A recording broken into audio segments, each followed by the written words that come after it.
Court will come to order. It is Monday, April the 24th, 2023. It is exactly 9 o'clock in the morning, and the Kerr County Commissioners Court is now in session. You would please stand for the pledge and prayer, which will be led by Commissioner Letts. Bow your head. Dear Lord, just thank you for being in our hearts and in our lives. And we appreciate that. We love your guidance. But I ask that you really watch over those that are infirmed in our community and elsewhere. I ask that you watch over our troops and other first responders. And Lord, please do send us some rain as our drought continues. We ask these things in Christ's name. Amen. Amen. Pledge allegiance to the flag of the United States of America and to the republic for which it stands, one nation, under God, indivisible, with liberty and justice for all. Please be seated. I'm going to ask you to take that cap off again. We don't do that in the courtroom. I ask everybody to turn your cell phones off or to vibrate so they don't interrupt the proceedings. And with that, the first item on the agenda is always public input. I don't know how many we have this morning for public input, but we ask that you limit your remarks to 3 minutes. They will be timed by the county clerk. And remind you also that this is input for us to receive. We don't get to give you output of what we think about it. So with that, I'll call for, is there anyone that'd like to address the court through public input? Yes, sir. I'll get you next.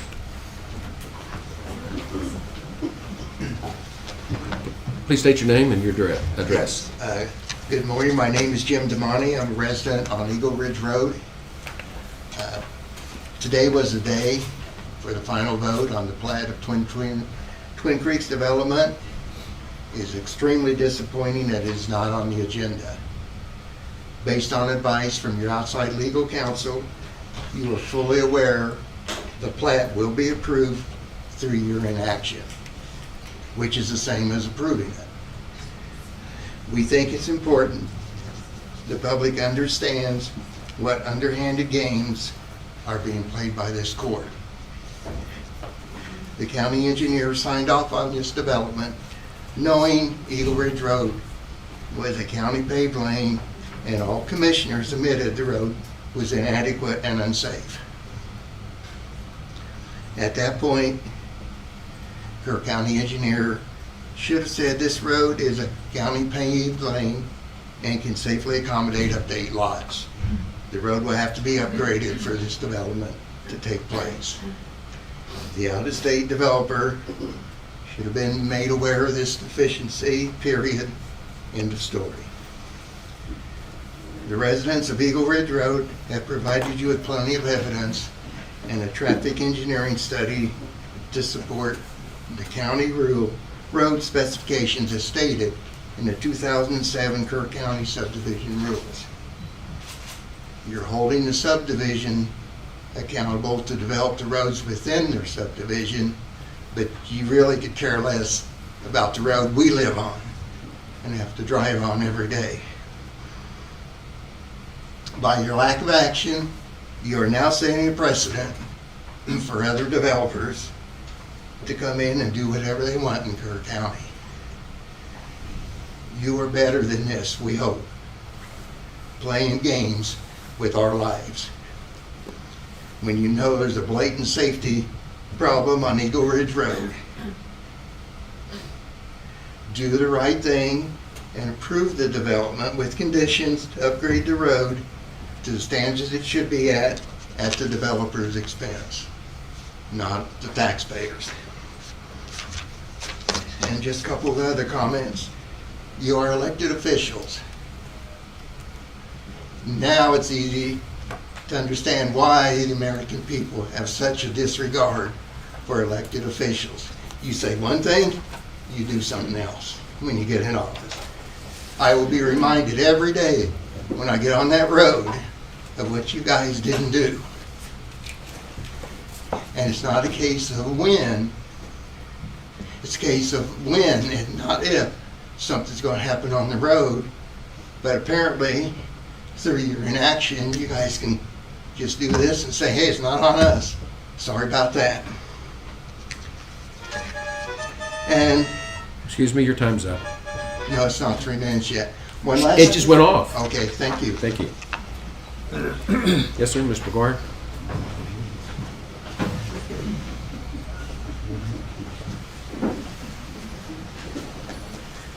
Good morning, Commissioners. Jack McGuire, 680 Eagle Ridge Road. So again, how did we all get here? It's been 9 months since the court has become aware of this issue. Eagle Ridge Road has been a contentious subject because an out-of-state developer arrived creating serious safety issues for everyone traveling on Eagle Ridge Road. In August, everyone in the court, Judge Kelly, commissioners, agreed Eagle Ridge Road was a challenge and serious dangerous conditions existed.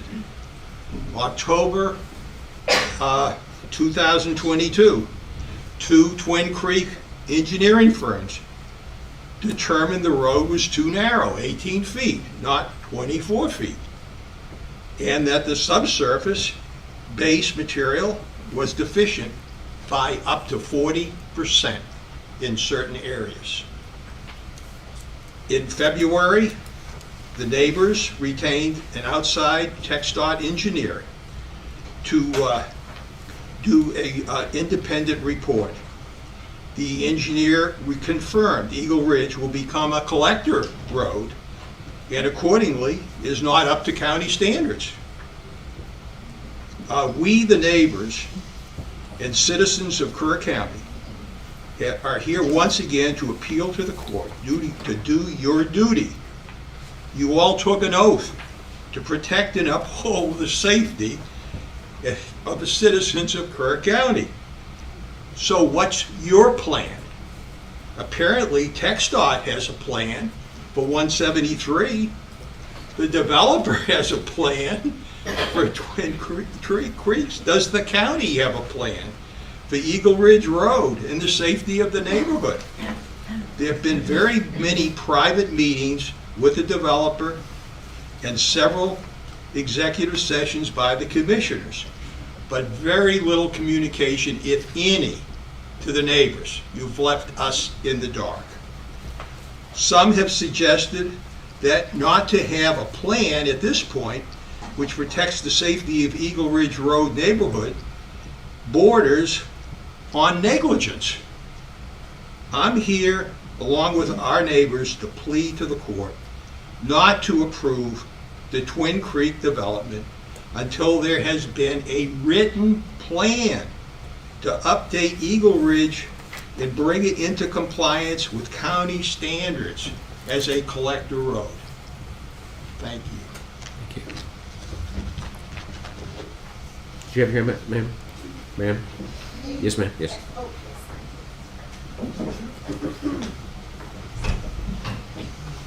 Please state your name and address. Good morning. My name is Sharon Jinsky, and I Got am you. a resident of Eagle Ridge Road. I'm very passionate about this situation and hope that my passion doesn't carry over on my comments because my daughter keeps reminding me it's all about your delivery. So I'm going to try to calm down, and if I go get a little passionate, it's just, I apologize. I have nothing new to add to this plea for a no vote on final decision on the plat for Twin Creeks. But go back to what is the safest for our residents and possible residents in the future. If you are leaning towards an approval of final plat, I think you owe us, the residents, an explanation of your thoughts and feelings as to what to do about the safety issue. If you are just going to abstain from voting and let the state give approval, that is unfair because in my opinion, I have a question. Is the state aware of the dangers and questionable safety of Eagle Ridge Road? I feel you owe the residents and taxpayers an explanation as to why you vote approval or abstain from voting at all. I can only imagine the deterioration of the road when we have water well drilling equipment, concrete trucks, lumber trucks, contractors, and their help continually using the road, not to mention delivery trucks. And again, Some visitors to my house within the last 2 weeks have been run off the road onto the grass shoulder to avoid dump trucks in the middle of the road. Maybe we should think about adding some provisions to the approval, and that say approval of your plat developers if you do this or that, like another way in and out, or putting money in to help improve the road.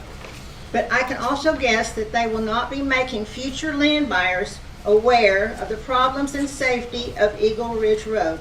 Maybe that's where we, the residents, have to take over.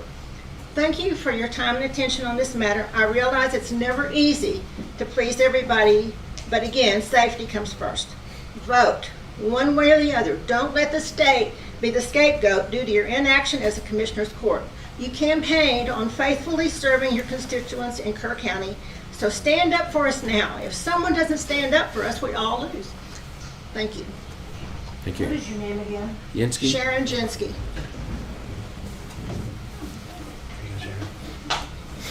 Next. Yes, ma'am?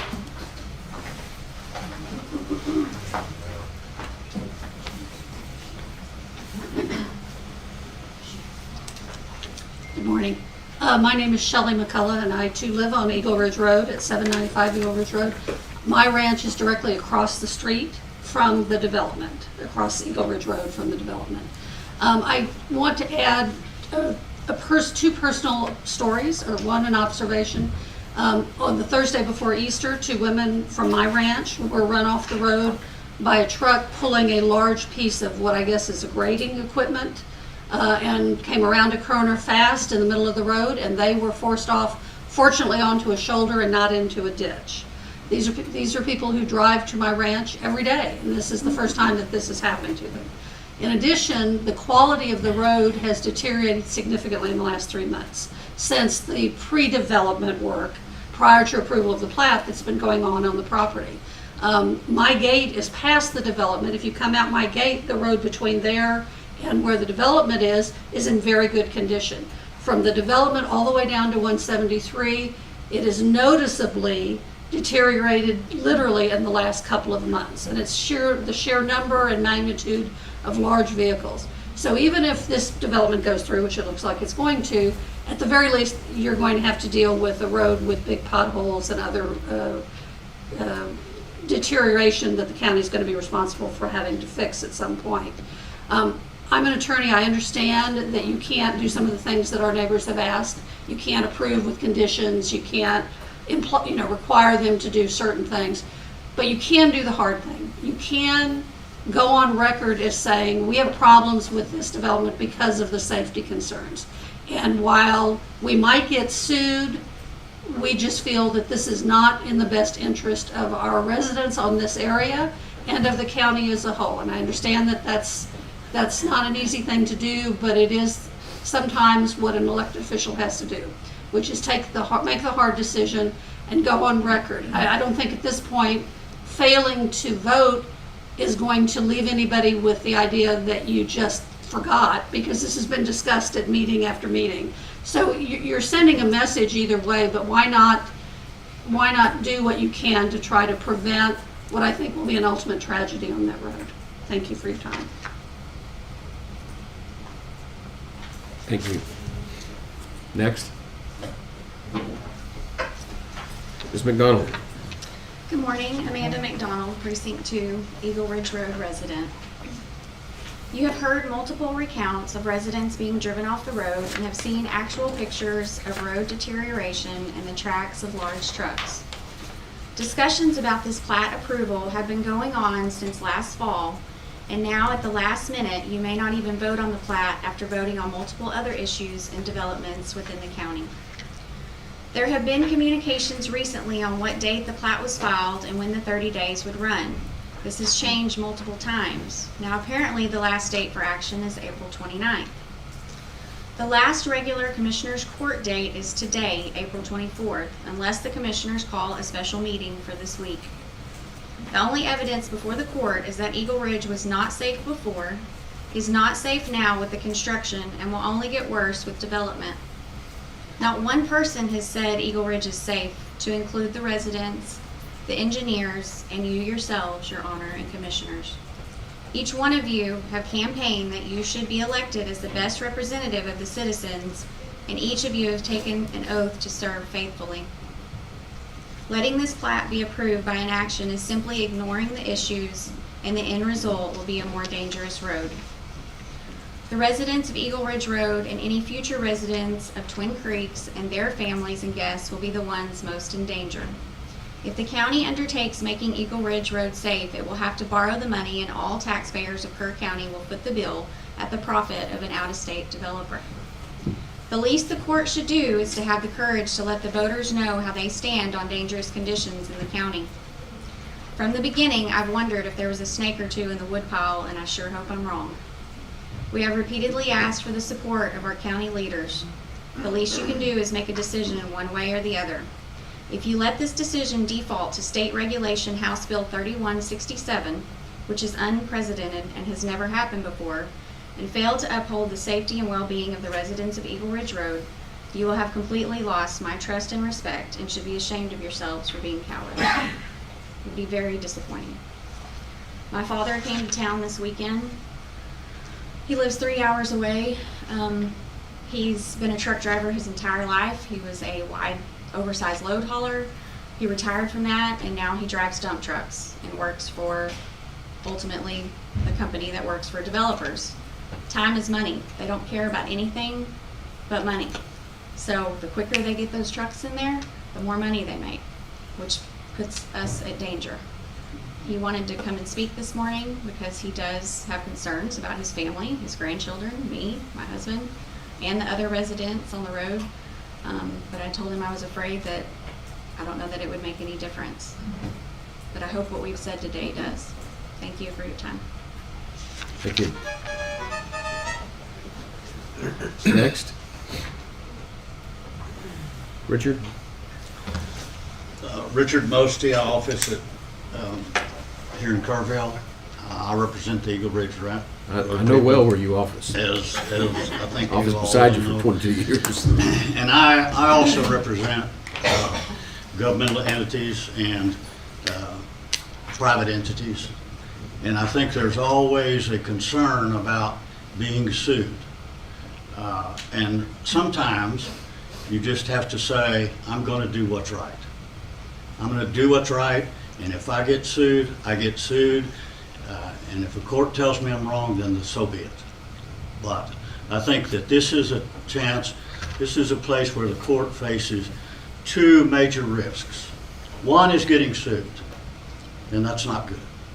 But the other is far worse, and that is the risk of death, serious injury, and there's not been one person, one piece of evidence that I know of that has said that road is safe. So I think this is the point where the court has to say, this is our sworn duty to protect, first and foremost, to protect the citizens of Kerr County, Texas. And if that means you face a lawsuit, then so be it. The other is the county undertakes to pay for what may be $3 million. That means that the county takes out a loan, unless you can budget it the next year, which I don't think you can do. And then everybody, the entire county, gets to pay for that loan and for the improvements. And the developer, in the meantime, will be gone, long gone, and will no longer be an entity or accountable in this county. So, and quite frankly, I was astonished when I didn't see this on the agenda today. There is time to post a notice today. You can post a notice today for a special meeting and let your voices be heard. And if your voice is to approve it, then so be it. But I think the county, particularly the residents of Eagle Ridge, have a right to know how you feel. And you can you can choose which risk you think is most detrimental to the welfare of Kerr County.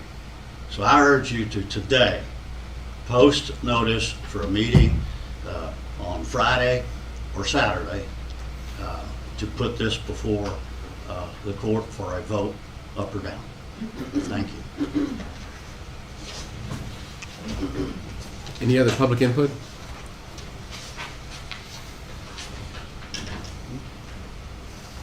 Any other public input? There being none, we'll move on to the next agenda item, which are commissioners' comments. And we'll start with precinct 1. Okay. I want to say something about what people have been asking me about. Since I've taken office, I've been the subject of politically motivated attacks from day one. The latest attack goes back 50 plus years to when I was 16 years old. Because of this latest attack, I have retained legal counsel, and I'm going to make no further comment on this matter for now. Precinct 2. Okay, well, we did get a little bit of rain, so for that we're very grateful. Burn ban remains in effect for Precinct 2. I want to inform the public. I did get some feedback that I've probably given too much, spent too much time in comments on general things. I'll try to restrict that more to liaison comments where appropriate. But I do have some important things to communicate that have nothing to do with one of the liaison assignments. So I want the public to know, particularly down in the Center Point area, we're coming to the end of the EDAP wastewater project. In fact, last Friday we had a walkthrough, final inspection of that project that was under the Cromex contract, and it was closed out as of Saturday. So we're now in the 1-year warranty for that contract. The other contract, De Guerrera, is also rapidly approaching the end of its scope of work, and hopefully they'll be complete by the end of May. So it's very important for any residents in the area, if you're not happy with the way your sewer system is performing or with the way your yard or driveway looks after they tore it up to install the sewer tie-in or the septic tank abandonment, call Grant Works Rosie Daly at 512-957-1465. Grant Works will then identify the relevant contract and work with the project team, contractor, and inspectors to coordinate repairs. A press release went out on Friday with further details on that. Okay, also for the folks in Center Point, we have approval to reconstruct Skyline Drive. That's expected to start, I think, this week. And during that road work, the Center Point Volunteer Fire Department will have to use the Kelly Street East access to get out, basically. And this is unfortunately a very narrow street, and it's got buildings right on both sides, and all too often, because of all the new commerce that we have in Center Point, people are parking along the street, which could obstruct getting fire trucks out to respond to an emergency. So I ask the public, please don't park close to San Antonio Street and obstruct any traffic. Then I want to just inform the public, we're working closely with TxDOT on a number, in fact 9 different projects that are TxDOT projects. There's a couple new ones. I won't go into the details, but there is a complete list with the TxDOT status on my website at richpaces.com. Lastly, I've been involved in several discussions with our legal counsel regarding the hazardous road conditions associated with the Twin Creeks development on Eagle Ridge Road, which we've heard quite a bit about this morning. This has become a major project with respect to the funding of the cost to address the safety issues associated with Eagle Ridge Road and the intersection with State Highway 173, which we now have an estimated cost of approximately $2.5 million to take care of it all. And sadly, the developer has refused to entertain funding the road improvements under a Public Improvement District, or PID, which would put the main burden for funding safety improvements on those who, a PID would put the main burden for funding on those who buy properties in that development and any other new subdivisions that may come up on Eagle Ridge Road. So we're in a heck of a dilemma on whether to approve this development and its plat with or without conditions, or deny it due to the unsafe conditions it's already creating, as we are obligated to protect the health, safety, and welfare of our citizens. Now, we'll see how that plays out this week. We clearly need to go ahead and revise our subdivision regulations that just went into effect on January 1st to require PIDs when such infrastructure improvements are required for future developments, and update the requirement for collector road standards for the roads that these subdivisions pour out onto. Well, I've also heard from some of the residents who've already spoke this morning, who initially paid for the road to be installed and then asked the county to take over its maintenance. It's fair to say that they now regret turning the road over to the county, and frankly, the county regrets taking over its maintenance.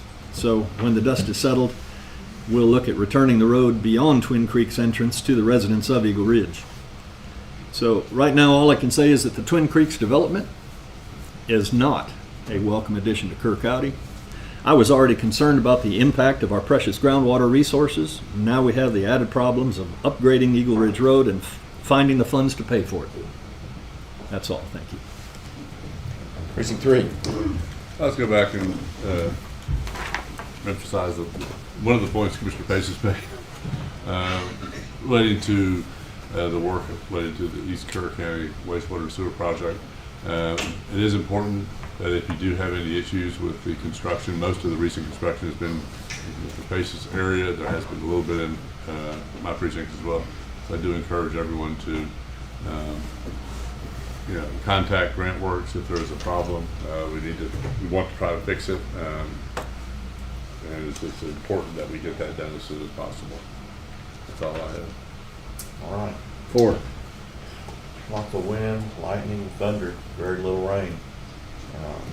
Be careful out there. If you're doing any burning or what have you, use common sense. That's all I got to say. Okay. So it falls to me to speak on behalf of all 4 precincts. Eagle Ridge Road development is wrong. It's just wrong. When I graduated from law school, I was a briefing attorney at the Court of Criminal Appeals. And when I passed the bar, they had a special swearing-in ceremony for all the briefing attorneys to say what good people we were, or smart kids we were. My folks came up, and after the swearing-in ceremony, I was standing out in front of the Supreme Court building. My mom was running around taking photographs, and my dad was standing next to me, who was an engineer. He leaned over and he whispered in my ear, and he said, "Now that you got the license to steal, son," that's my dad. He says, "Just want you to remember one thing. Sometimes there's a difference between what's legal and what's right. And if you ever have to choose, you choose what's right." I think everybody's gotten the gist that we've been told there are certain things that we legally cannot do. But in honor of my deceased father, I'm going to do what's right. And we'll see where the chips fall. So that's all I have to say. With that, we'll move on to the consideration agenda. We've got people. Okay. We have timed items, and I want to make sure that everybody understands. I see Todd Citron and Chuck Rittenhouse up here. They have a timed item at 9:30. So we'll start with the consideration agenda, and then at it is 9:30. So we'll go ahead and we'll take the 9:30 item first because it is a timed item. That's item 1.6. If you turn to your agenda there, that's consider, discuss, and take appropriate action to approve collaboration between the Kerr County Sheriff's Office and the Hill Country Mental Health and Developmental Disabilities Center for grant application through the Bureau of Justice Assistance. Todd Citron. Okay, good morning. Again, I'm Todd Citron. I'm the CEO of Hill Country Mental Health and Developmental Disability Centers. I'm here with Chuck Rittenhouse, who's our Chief Financial Officer, and with Sheriff Letha. We're here to talk to you today about a potential project. Hill Country is a local mental health authority for a 19-county catchment area. Runs from I-35, Comal and Hays County, extends all the way west of Verde County. We are a safety net provider organization. We're headquartered here in Kerrville. We have an outpatient clinic that sits on Water Street. We also run a 16-bed adult crisis stabilization unit, which sits on the campus of Kerrville State Hospital. For several years, a mental health coalition has existed in the community, meets monthly at Peterson Medical Center, consists of nonprofit agencies, law enforcement agencies, fire department, my organization, county judges on it, the mayor, and various other folks. We have, for a number of years, been interested in a potential way to fund some operational dollars for what tends to be our population of people, folks who have a mental illness, who will end up in crisis and then will end up in the hands of the local law enforcement agencies. We have identified a 3-year grant under the Federal Bureau of Justice Assistance Program under their Connect and Protect initiative for law enforcement and behavioral health response programs. Hill Country would be the lead organization. We would be the applicant, and our collaborative partner would be the Sheriff's Office. The plan is that we would hire a mental health clinician who would be housed within the Sheriff's Office or embedded. This clinician, a qualified mental health professional, would assist with existing inmates in regards to some of their mental health needs, assessment and some supportive counseling services, would be available to dispatch with law enforcement to the community for crisis response, so kind of a co-responder model, and then also help with situation de-escalation. This clinician embedded in the Sheriff's Office would be like the equivalent of the Sheriff's Office having an in-house subject matter expert specific to community mental health care. This is a 3-year project. It's 1 year of planning followed by 2 years of implementation. Presently, the budget for this initiative, we sit at $392,000. There is a match expectation. The match can be either in kind or cash. The match for the first 2 years are 20% year 1, 20% year 2, 40% year 3. We believe that we've got in-kind match to cover the first 2 years, and there may be some exposure in the third year, which Hill Country is prepared to cover the cash match. We do not seek any cash match from the county. I want to be clear on that. And while I'm here today, we seek a letter of intent to collaborate. The application is due on May 1st. If we get funded, we go live on October 1st, and then it's a 3-year period. The planning phase does not have to be a full year. It can be shorter. But anyway, so that's why I'm here, and that's what we want to present to you for your consideration. Well, I'm going to weigh in on this one. This is what we call the MDT, the multidisciplinary team. And what we have found, and by the way, I'm the past chair of MHDD, and was actually one of the persons that hired Mr. Citron to come manage our facilities and services. But you may remember Sheriff Herholzer, at one point in time, did not want to do an MDT. And somewhere along, about the time of COVID or so, he had an epiphany and realized that this was really a good thing. And what it is, it's a 3-person team. There's a mental health person, there is a law enforcement person, and there is an emergency services, like EMS person. And what they do is they handle all the emergencies, mental health emergencies, plus in their downtime, they make sure that people take their meds. They follow up on, are you taking your meds? Because as they will tell you, I've learned the hard way, over 90% of the people we see in the mental health arena, they quit taking their meds. They either got better and think they didn't need to take them, or they like the way they felt when they didn't take them. And I don't want to oversimplify it, but that's pretty much what it is. And so Sheriff Herholzer's reservation always was he didn't want to take a certified law enforcement officer off duty to handle mental health. But we've learned that the mental health problem is big enough, more than big enough, to justify doing this. And there's something about a person with a badge. If you got a badge, they'll take their meds. And so this is something we've been working on now for at least the 4.5 years that I've been here. And it's finally come to fruition, and it is grant funded to begin with. And so we've got a great opportunity here, and we would be derelict of our duties if we did not try to implement this as soon as possible, in my opinion. But that's my opinion. So I endorse what you're doing. And I'll make a motion that we approve filing a letter of intent to apply for this grant. Second. Any discussion? Those in favor, say aye. Aye. Opposed? There being none, unanimous. Thank you all. Thanks, gentlemen. Yeah. And Sheriff, thank you. Thank you, sir. This is important. Okay, now back to the consideration agenda, and I apologize for the delay. Item 1.1, consider, discuss, and take appropriate action regarding a request to use the courthouse parking lot on July 4th of this year for a patriotic display of classic antique cars and trucks. Mr. Keener. Oh, both of you. Good morning, I'm Henrietta Keener. This is my husband, Don Keener, and we live at 1108 Barbara Ann Street here in Kerrville. We want to thank you, the commissioners, and to Judge Kelly for allowing us to present this morning. We are requesting consent to have a display of classic and antique cars and trucks with their patriotic flags and banners at the courthouse parking lot on July 4th. Many of our kids today couldn't even tell you why we celebrate the 4th of July, and there are probably a good many adults that can't tell you either. So that's why my husband started this over 4 years ago in Mason, Texas, where we lived at the time.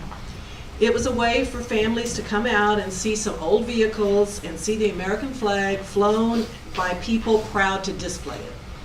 So last year, we did have it here in Kerrville, and kids got to sit in a retired Air Force patrol car and a Desert Storm troop carrier with a 50 caliber machine gun, and they really had a lot of fun.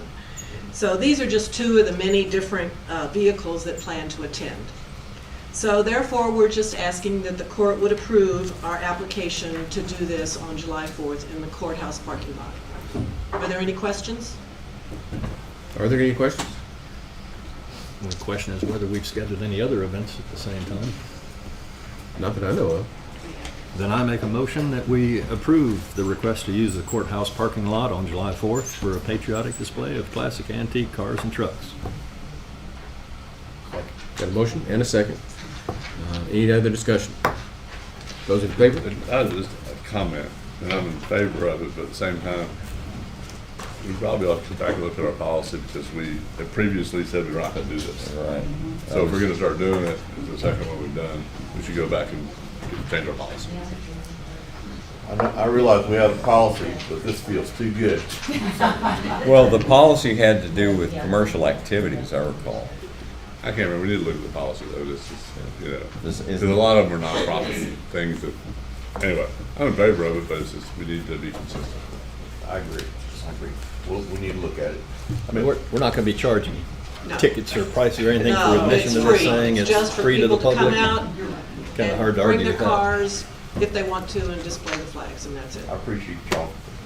Only other Get question, behind this thing. are we going to display Texas flags too? Yes, sir. Done. Aye. Okay, all those in favor say aye. Aye. Opposed? There being no opposition? Thank you. Thank you so Unanimous. much. Motion carries. 1.2, consider, discuss, and take appropriate action regarding a request from the National Alliance on Mental Illness Kerrville to display mental health awareness signs on the courthouse grounds from May 1 through May 29. Ms. Morales. Good morning, gentlemen. My name is Guillermo Morales Jr. I reside at 486 Coyote Ridge Drive, Kerrville, Texas. I am in Precinct 4. I'm here today as a sitting board member, along with Pam Ken, also a board member of NAMI Kerrville. And NAMI is the National Alliance on Mental Illness. And it's the nation's largest grassroots mental health organization dedicated to building better lives for the millions of Americans affected by mental illness. It's headquartered in Arlington, Virginia, and it's an alliance of more than 600 local affiliates and 49 state organizations who work in communities to raise awareness, provide support, and education to those in need. This next month, during Mental Health Awareness Month in May 2023, NAMI joins the mental health community to reaffirm our commitment to building our understanding of mental illness, increasing access to treatment, and ensuring those who are struggling know that they are not alone. With all this in mind, the NAMI Kerrville affiliate requests permission to display signs on the Kerr County Courthouse grounds to reach out to the Kerr County residents and bring attention to this national effort. And this is the sign we plan to display. We plan to place approximately 10 signs on the wire stands facing Main Street and also facing Sidney Baker. And that is our request. I move for approval. Second. Got a motion and a second to approve the National Alliance of Mental Health Illness, Kerrville, to display mental health awareness signs on the courthouse grounds from May 1 through May 29. Any other discussion? Those in favor say aye. Aye. Opposed? There being none, unanimous. Thank you. Thank you. Thank you. Item 1.3, consider, discuss, and take appropriate action to approve the lease agreement between Xerox Corporation and Kerr County for a copier, scanner, printer in the tax office. Bob Reeves. Good morning, gentlemen. My office currently has a Xerox copier, scanner, printer that's under lease. The lease will expire May 18th of this year. The local Xerox representative has submitted a proposal for a new lease. The rate quoted under the new proposal is $203.69 per month for a lease term of 5 years. This is an increase of $34.63 per month. The monthly lease payment is allocated between the two funds that I have in my office, 402 and 499. I anticipated this increase in the current budget. Xerox is an approved vendor with the Texas Department of Information Resources, or DIR. They provide government-approved contracts which have been pre-approved through a competitive bidding process. In addition, the Xerox representative that represents Kerrville is a longtime business owner and currently resides in Kerr County. The county attorney has reviewed and approved the lease agreement, and at this time I respectfully ask the court to approve the agreement, authorize the county judge to sign the same. I move for approval. Second. Got a motion and a second to approve the contract with Xerox for the tax office. Any discussion? Those in favor say aye. Aye. Opposed? There being none, unanimous. Thank you. Thank you. Item 1.4, consider, discuss, and take appropriate action on a request to use Flat Rock Park to host the high school cross-country meets on Friday, August the 18th, and Saturday, September 23. Mr. Taylor. Cody Taylor, teacher, coach, Tiger High School. I was just wanting to request to, just like last year, use Flat Rock Park for 2 dates. Friday, August 18th for a high school only cross-country meet, and then Saturday, September 23rd, we'd be adding junior high then, so a little more traffic in that area, but in and out, usually before 2 p.m. I move for approval. Second. Got a motion and a second to approve the use of Flat Rock Park for the high school cross-country meets on the dates designated. Any discussion? Those in favor say aye. Aye. Opposed? There being none, unanimous. Thank you. Thanks, Judge. Next item is 1.5, consider, discuss, and take appropriate action regarding Kerr County's support of the Guadalupe Blanco River Authority's Habitat Conservation Plan, or what we call the HCP, to address the proposed listing of freshwater mussels found in the Guadalupe River in Kerr County and the designation of critical habitat pursuant to the Federal Endangered Species Act. Yes, sir. Good morning, gentlemen. I am actually Blake Smith. I'm filling in for Tara Bushnell, who was called to Austin to testify as the close-up of UGRA's sunset hearing. I'm here today very briefly to introduce our friend from Guadalupe Blanco River Authority. As you know, UGRA has been monitoring this endangered species process for multiple years now. It's beginning to come to a head. It's about to become a designated endangered species. We worked with Commissioner's Court and Judge Kelly to possibly protect our county on our own, and have decided in our research that it's probably in our best interest and your best interest, because of your dams especially and your low water crossings, to at least for now introductorily participate with GBRA's plan to develop a habitat conservation plan which will allow the county, especially, and our other constituents to continue to do what they do on the river without interference from the declaration of an Endangered Species Act. So, without saying anything further, I'm going to introduce Mr. Nathan Pence from Guadalupe Blanco River Authority. Mr. Pence. Judge, Commissioners, good morning. Hope everyone's doing all right today. I did have a PowerPoint to be queued up. If it's ready, I'll go ahead and get started while they're bringing that up. But my name is Nathan Pence. I'm the Executive Manager of Environmental Science for the Guadalupe Blanco River Authority. And I have a history of working with endangered species, their habitats, but I'll even take it a step further to let you know that it's a tool, the Endangered Species Act, and if used correctly, it can allow folks here in the county to continue doing what they're used to doing, whatever those normal activities are, while also protecting the river and the resources that are so important to Kerr County and all of us that live in the Guadalupe River Basin. A lot of folks are familiar with the Endangered Species Act. It was passed in the early 1970s. I think everybody knows inherently what it means is that you can't kill species that have been protected by the federal government as endangered. And there's also a second designation that's called threatened. I think that's pretty straightforward. Next slide, please, sir. What may be a little bit more of a nuance or a little bit more hidden down in the details of the law, if you will, you can see the pictures on the left. Those are whooping cranes from the Texas coast, not necessarily perfect for a Kerr County example, but I think everyone here would know if you shot a whooping crane intentionally, that would be illegal. They're protected under the Endangered Species Act. There's very few of them left. Inherently, I think we all know that.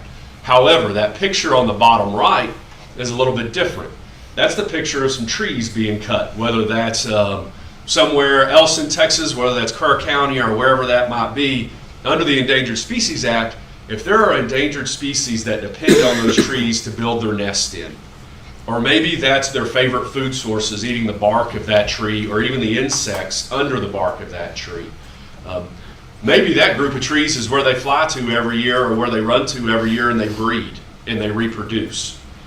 If you do something that changes the life history, the habits of those species, not just killing them directly with a shotgun or something along those lines, but if you impact their lives to the point that it makes it tougher on them, that's illegal under the Endangered Species Act, and that's called take of an endangered species. Next slide, please, sir. I'm here to tell you that's okay. We started off by talking about one of the things that is the goal of the process that GBRA is leading right now is to not limit activities that an entity is undertaking, whether that's an individual, a municipality, or an industry, but it's to find a way to facilitate those activities under the Endangered Species Act so that those activities can continue, but you're also minimizing the impact of the species and maybe even going further and helping the species or the habitat or the resource of that species. So within the Endangered Species Act, there are tools. One of them is called a Habitat Conservation Plan.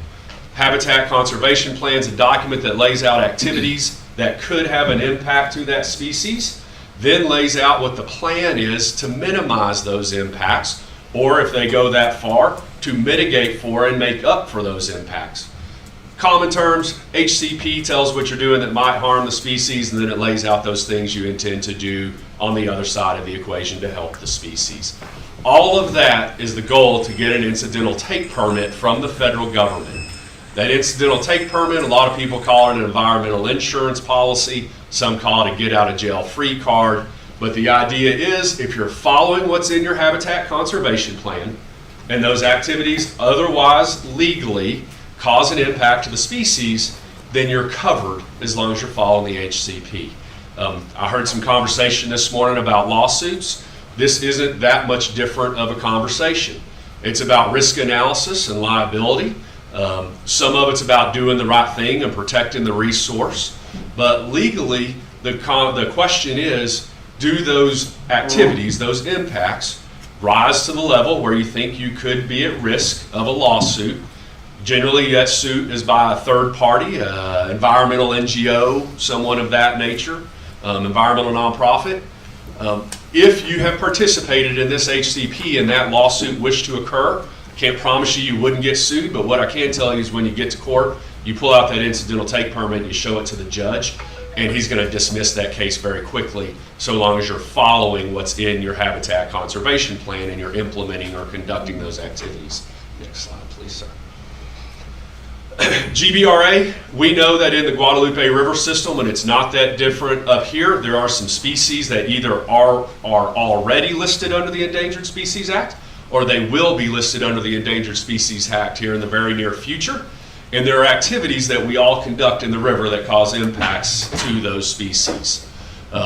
When I went to the GBRA board in 2019, they were very supportive of an effort to proactively get a habitat conservation plan in place before any lawsuits were actually filed.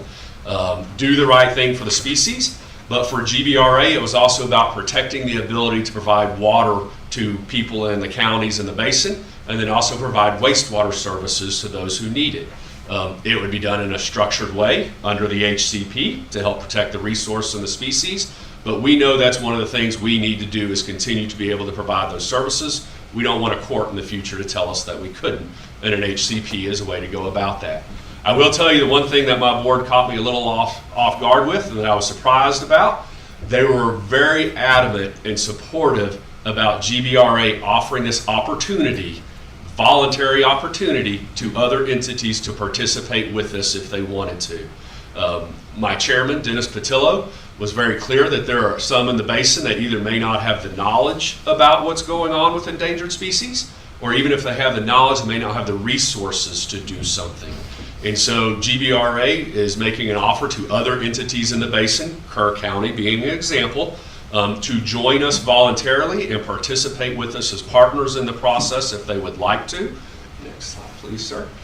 And so we are making some rounds around the basin asking other entities if they would like to collaborate and participate with us in this process. I do want to point out something very clearly and make a couple statements. GBRA has no jurisdictional authority in Kerr County.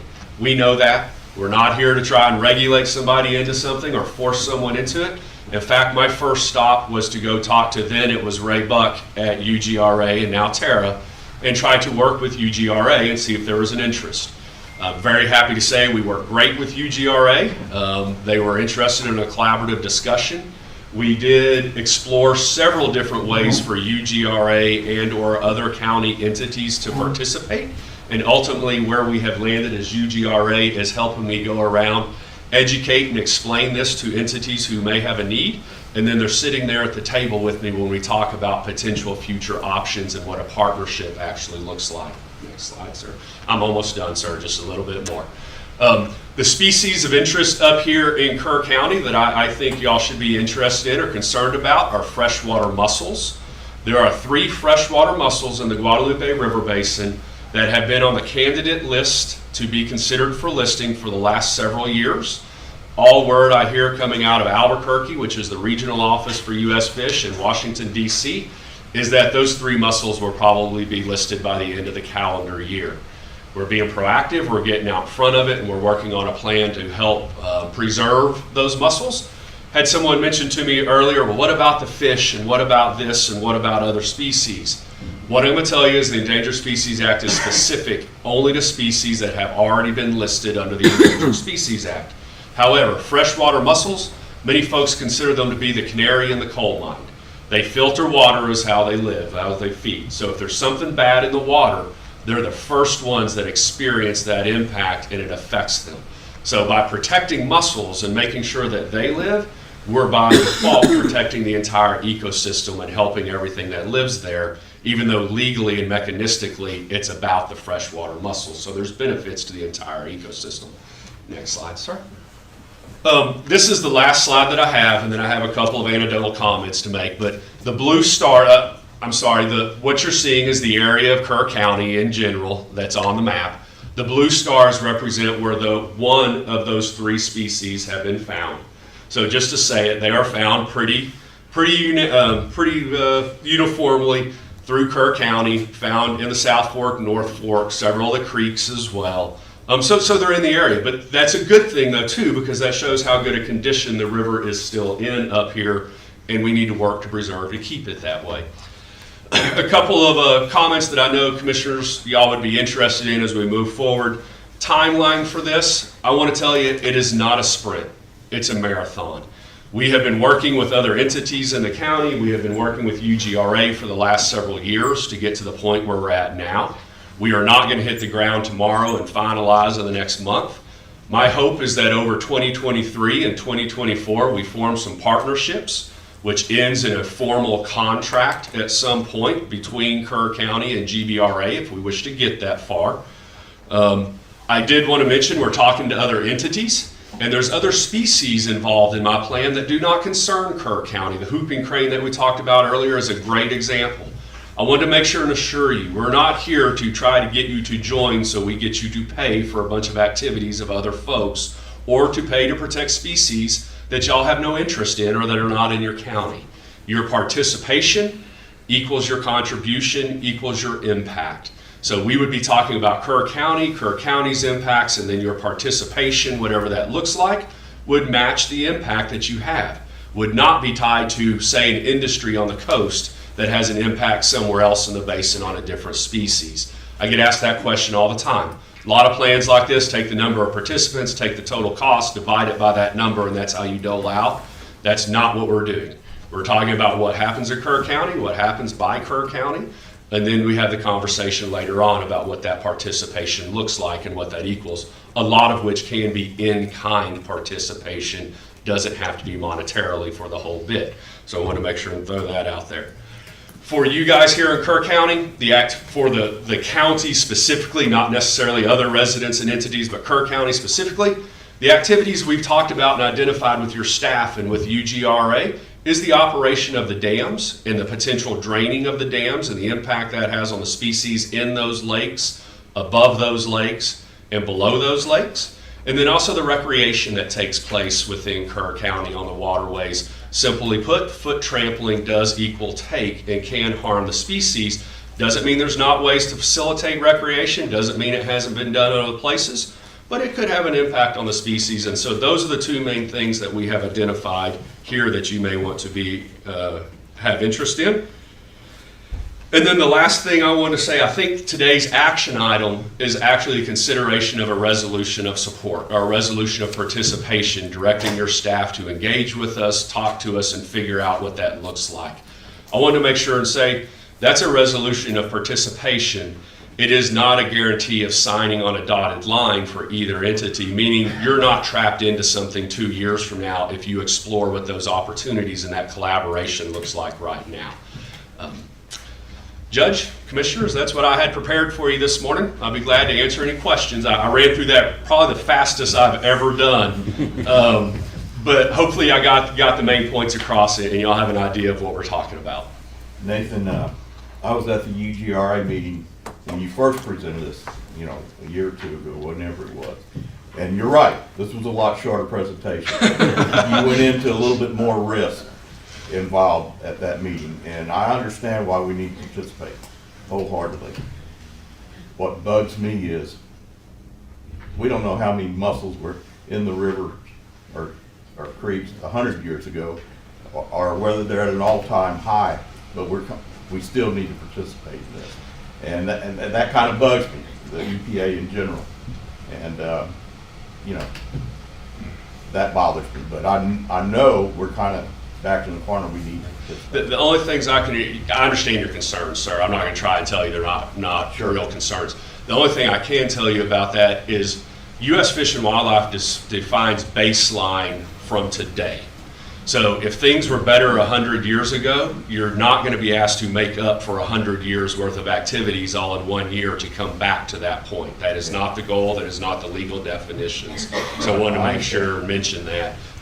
They don't know how many there were 100. No, sir, no one does. I can tell you, moving forward, we will have a really good grasp of what's going on with mussel populations because we have additional sampling and monitoring plans so we can start building that data set. So help me with,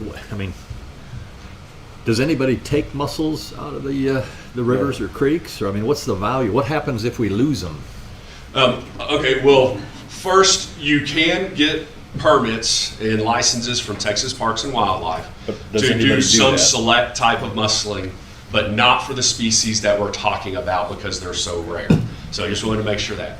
Over history, mussels have been collected for anything and everything you can imagine. They were collected actually as a food source by people. They were collected to make tools and things out of their shells. One of the most famous things people have probably heard about is collecting them to make the pearl snaps that went on shirts. Because Is the that inside going on of the right now? mussel. I'm just curious. I'm sorry, what's that, sir? Is that taking place now? Are No. people harvesting mussels No, right now? that does not now, sir. So The, they're only the being threatened benefit- because of the recreational use and foot traffic, or people swimming in the lakes. Is that right? Or Can I interject? One of the things that we saw as UGRA is a concern, because there are some private individuals that are participating, some of the camps and big property owners up on the North and the South Fork. The concern is the way the Endangered Species Act is written. If you all were to drain Ingram Lake, whether for emergency or for routine maintenance, and you're not part of the HCP and you don't have a plan, somebody from an environmental group can drive by, see that, sue the county for not valuing the Endangered Species Act, and you would have to deal with that.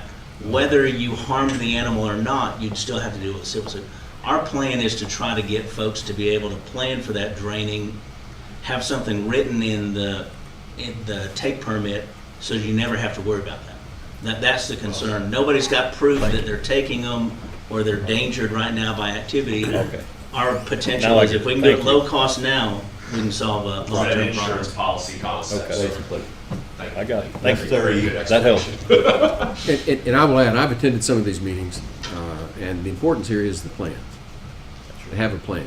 Because if you've got the plan and there's an incidental taking, there's no liability. And that's your get out of jail free card. And I will tell you that the UGRA has looked at this from all angles and basically come to the conclusion that this is the most cost effective way for us to have a plan. But if we don't have a plan, then we're subject to criticism and liability. Well, my concern is this incrementalism that we continue to see with all of these rules. So if today it's that we're protecting the mussels, then tomorrow it's that we're protecting the little microbes that they filter or whatever. So adding this layer for lawsuit protection, I get. We're still subject to whatever the federal laws are and any other kinds of rules that come along. What you're talking about here is an insurance policy.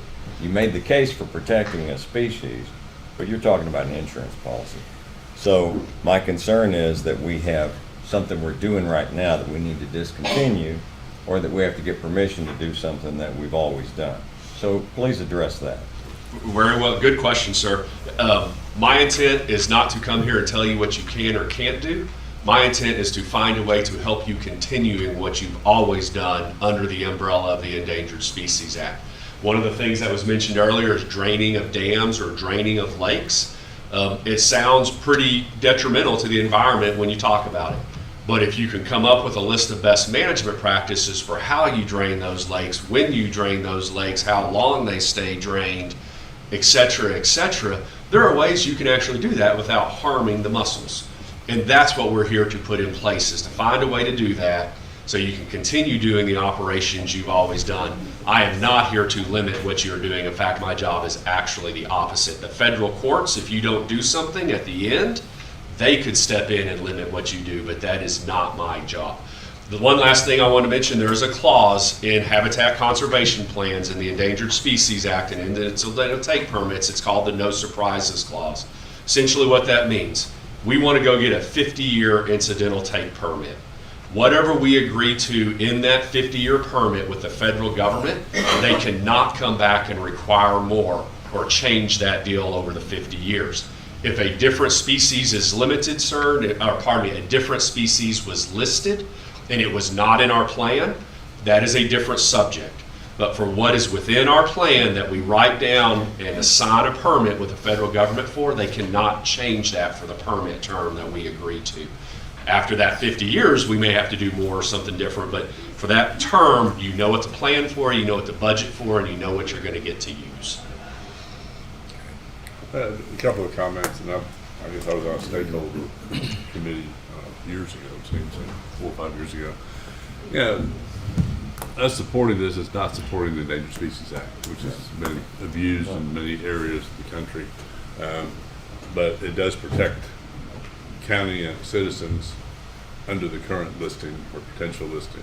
The other thing is that this is not unique just to the Guadalupe Basin. Colorado and the Brazos Basin and possibly others are also in the same thing, doing habitat conservation plans for the same type of reason. So it's something. It's a necessary evil in my mind. I mean, we do all support, I think, keeping the Guadalupe River clean, which this kind of ensures that we will. Though the heavy-handed of Washington is not welcome, but kind of necessary. I make a motion to approve the designation, the resolution for the designation and plan. Yes, approve the resolution as presented. Second. Got a motion and a second to approve the designation for a resolution for the Habitat Conservation Plan with the Guadalupe Blanco River Authority. Any discussion? Those in favor say aye. Aye. Opposed? There being none, unanimous. Thank you. Thank you, Judge. Thank you, Court. Thanks, Blake. Thank you, guys. Thank you, Blake. Okay, let's take a 5-minute break. We'll come back at 10:15.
Court will come back to order.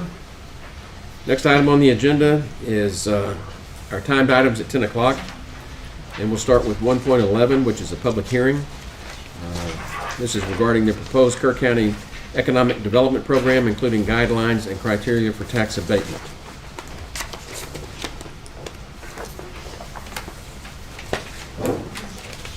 We'll put this on the agenda because this is our time to renew it, or not.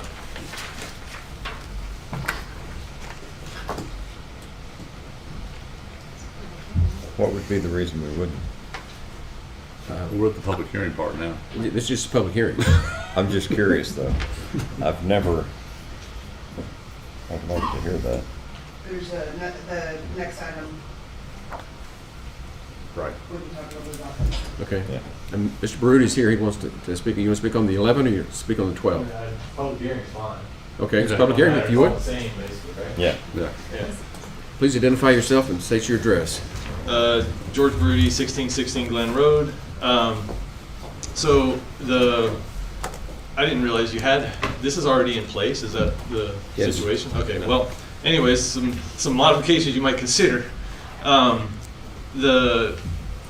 It's basically talking about economic development. There is no discussion of housing, giving tax abatements for housing, and I would urge you to consider prohibiting tax abatements for housing, only because they aren't really economic drivers. They are consequences of economic development. You should focus it more towards the actual businesses that are driving the economic development. I hear the argument about you can't get employees hired if you can't have housing for them. Well, if the job that's coming here is needing to bring employees to come here as well, that's bringing expense to the area, not economic revenue. I mean, it's bringing that, but if it's bringing that expense, the expense should pay for its taxes. It's essentially an unfunded mandate if you give a tax abatement to a housing project. So consider that, I would hope. I would eliminate any so-called quality of life tax abatements. Those are, again, not investments in the community. They're unquantifiable spending.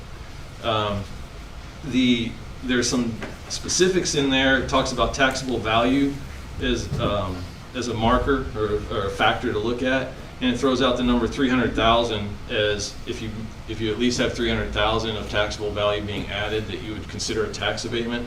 That seems awful low to be considering it. The other is, I guess it's section 4.6. It says that the applicant can be the owner of a property or a lessee of the property. If a tax abatement is going with the land, why on earth would you give a tax abatement to a lessee? Why would you let them apply? If they're going to come forward for that development, I would think they would get the property owner's sponsorship on the application, and so I would just require it to be the owner only. And what was the last? There was one last thing. It extensively discusses the factors that you would look at, but it puts no qualifications on them. So I would urge you to, rather than do this as a one-off thing where you're picking winners and losers down the line, why don't you just, with the factors, if it's jobs that you're looking for, then we're going to give X number of dollars if you have this many jobs that you're bringing. You can document you're bringing this many jobs. Or X number of dollars if you're documenting you're bringing X number of taxable values. Instead of just saying what we're going to look at, why don't you put qualifications on them? And so that would be my suggestions.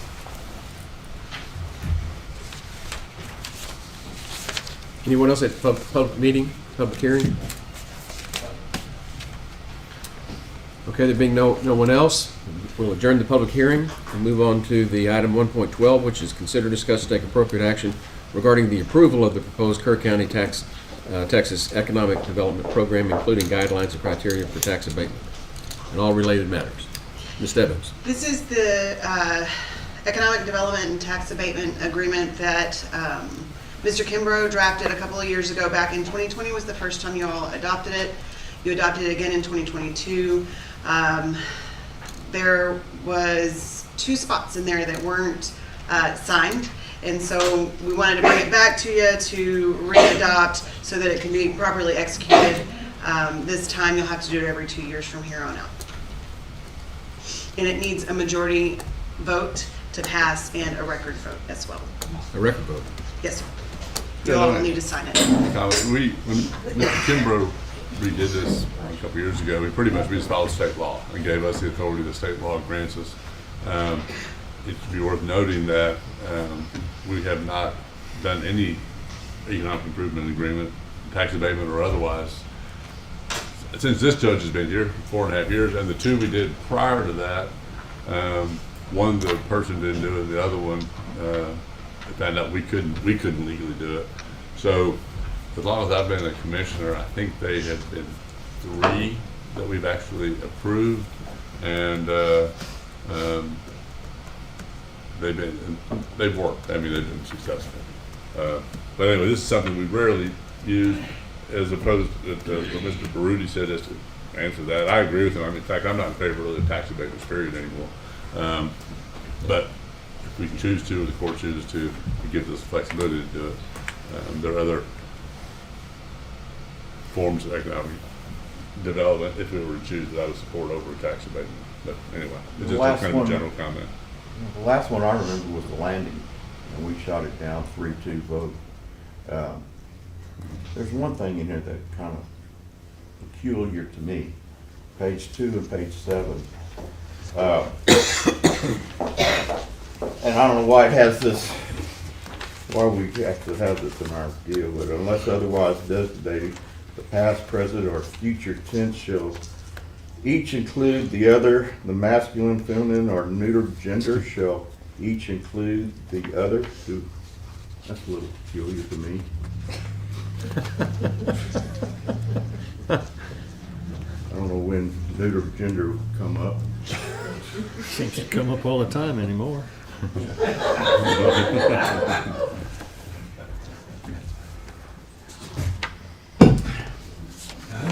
Anybody know why we have that in there? Well, Commissioner Letts, I want to make clear in my mind what you were saying. You're saying that we really don't need to be doing this one way or the other because we haven't, it's been used twice. One time I remember somebody came back and didn't fulfill the terms, as best I recall, so I don't remember anything else. Well, and they voluntarily reported it to us. Yes, yes. Well, I think we need to have the agreement. I'm very in favor of having the agreement. Well, not pick the language, I skimmed over that. But yeah, the agreement we need, and also this provides the guidelines for us working with the Economic Development Corporation. As to that language, I suspect it was just in the state law. Or would say recommendation. I mean, do we need it in there? I think that it was probably just included to include everyone. To be woke. And it's standard language that I imagine a lot of attorneys include in contracts. My head's going. And in direct response to George, the only time we've talked about any sort of tax abatement here, we do not count residential housing rooftops. That's not part of the consideration, just so you know. The few times that we have talked about it, we specifically made sure that we did not talk about county rooftops. We're not giving these developers tax abatement just to come in and build low-cost housing. Okay. I wasn't referring to that either. The landing is the one in particular that you did consider. It had nothing to do with rooftop. It was a housing development. But anyways, my part's not. They asked, but they didn't get it. Right. But as far as addressing human units that I don't even understand what they are, I just as soon have the words individuals or something like that, corporations, individuals, and dispense with the other stuff. I don't even understand what it is, and I don't think most people in this room understand what that stuff is. I'd just as soon not be, have my name attached to it. I mean, I don't understand what that number 2 says. Yeah, so why don't Yeah. we change that language a little bit and come back to it? So, So everybody understands it. Can we clean it up? Which pages? Page 2 and 2 and 7. And you would like which language removed? Just Neuter gender? I mean, I don't, You can put that whole individual or paragraph person. really is. Yeah. And page 7, and it's several pages. It was under 2.2A because there's, you know, it's numbered several different ways. It's basically the same language again. And so, who are we excluding when we do that? Nobody can say I don't people or think- person or human being. Yeah. You don't have to get into all this, We don't you know, have to get into pronouns. the and pronoun stuff. stuff. Hey, but if somebody wants to be neuter, Well, that's fine. It has nothing to do with, What if is a that? castrated male comes in here, they can still apply.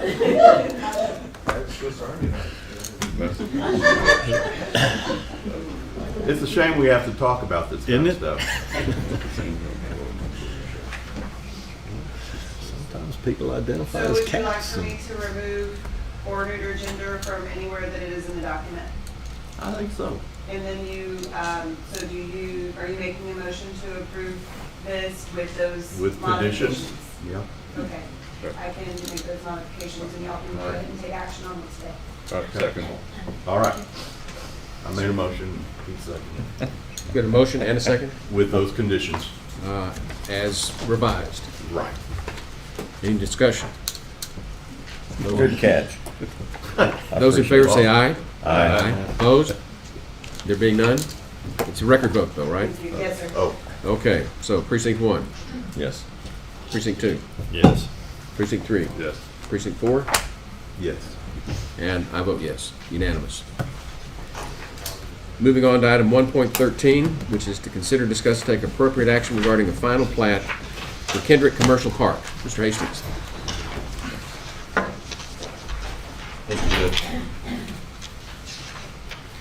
This proposal divides a 10.09 acre tract, creating lots 1 and 2, 5.043 acres each. Access to both lots will be from Goat Creek Road, that's FM 1338, and it will require driveway permitting from TxDOT. These lots are in the floodplain and must meet requirements for development in the floodplain. County engineers request the court consider, discuss, and take appropriate action regarding the final plat for Kendrick Commercial Park, Precinct 4. I move for approval. Second. Got a motion and a second to approve the final plat for Kendrick Commercial Park. Any discussion? Charlie, let me ask, I mean, does this require a water study or anything like that? They have Or have they already done it? prepared one already. Yes, They sir. Yes. And they have, it's been signed and sealed by their professional engineer as well, the plat. Okay. Has Headwaters Groundwater Conservation District signed off? I believe Under the everyone new signed off on the regulations. plat. I don't think, let me see if Headwaters is on this one. I can't remember if they were subject to the old, no, they're subject to the new rules. So this is signed by Headwaters. Yeah. Okay. Yes, sir. Gene Williams has signed it. Yes, sir. Okay, any other discussion? Those in favor? Question and clarification, just quick.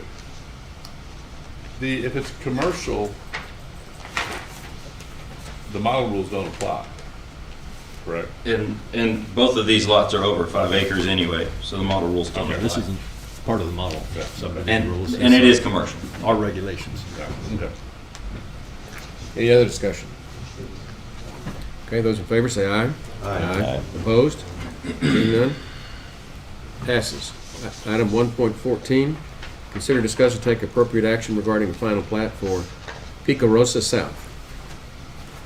Mr. Hastings. This tract is part of an unofficial subdivision known as Harper Valley, and it was previously divided without platting.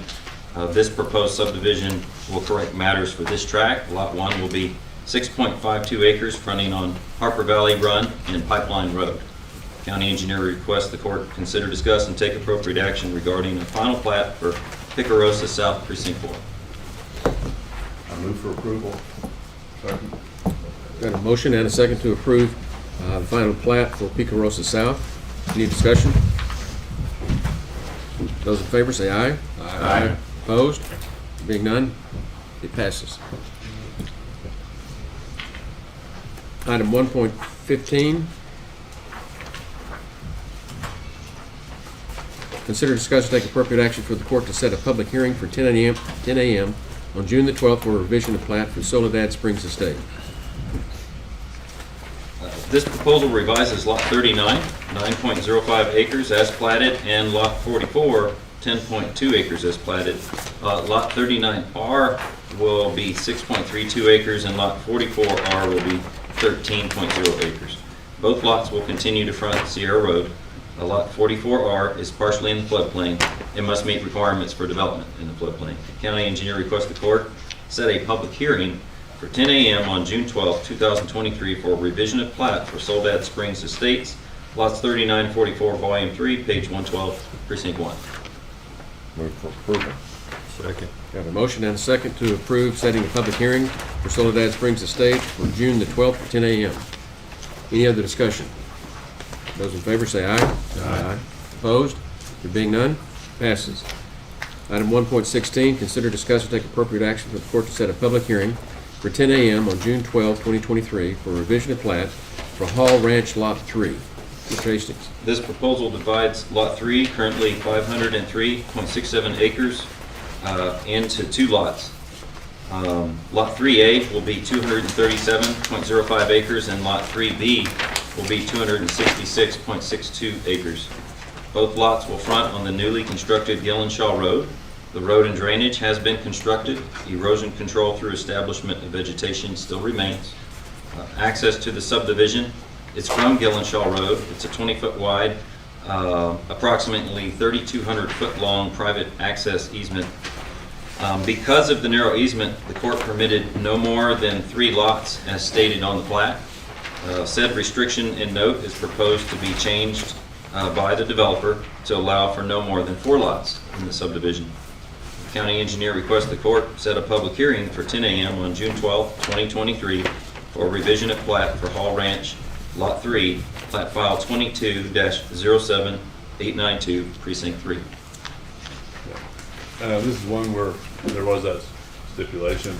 These are large lots. I have no problem with this. The access road's not great, but they've done everything to meet with our requirements, so I'm just for approval. Second.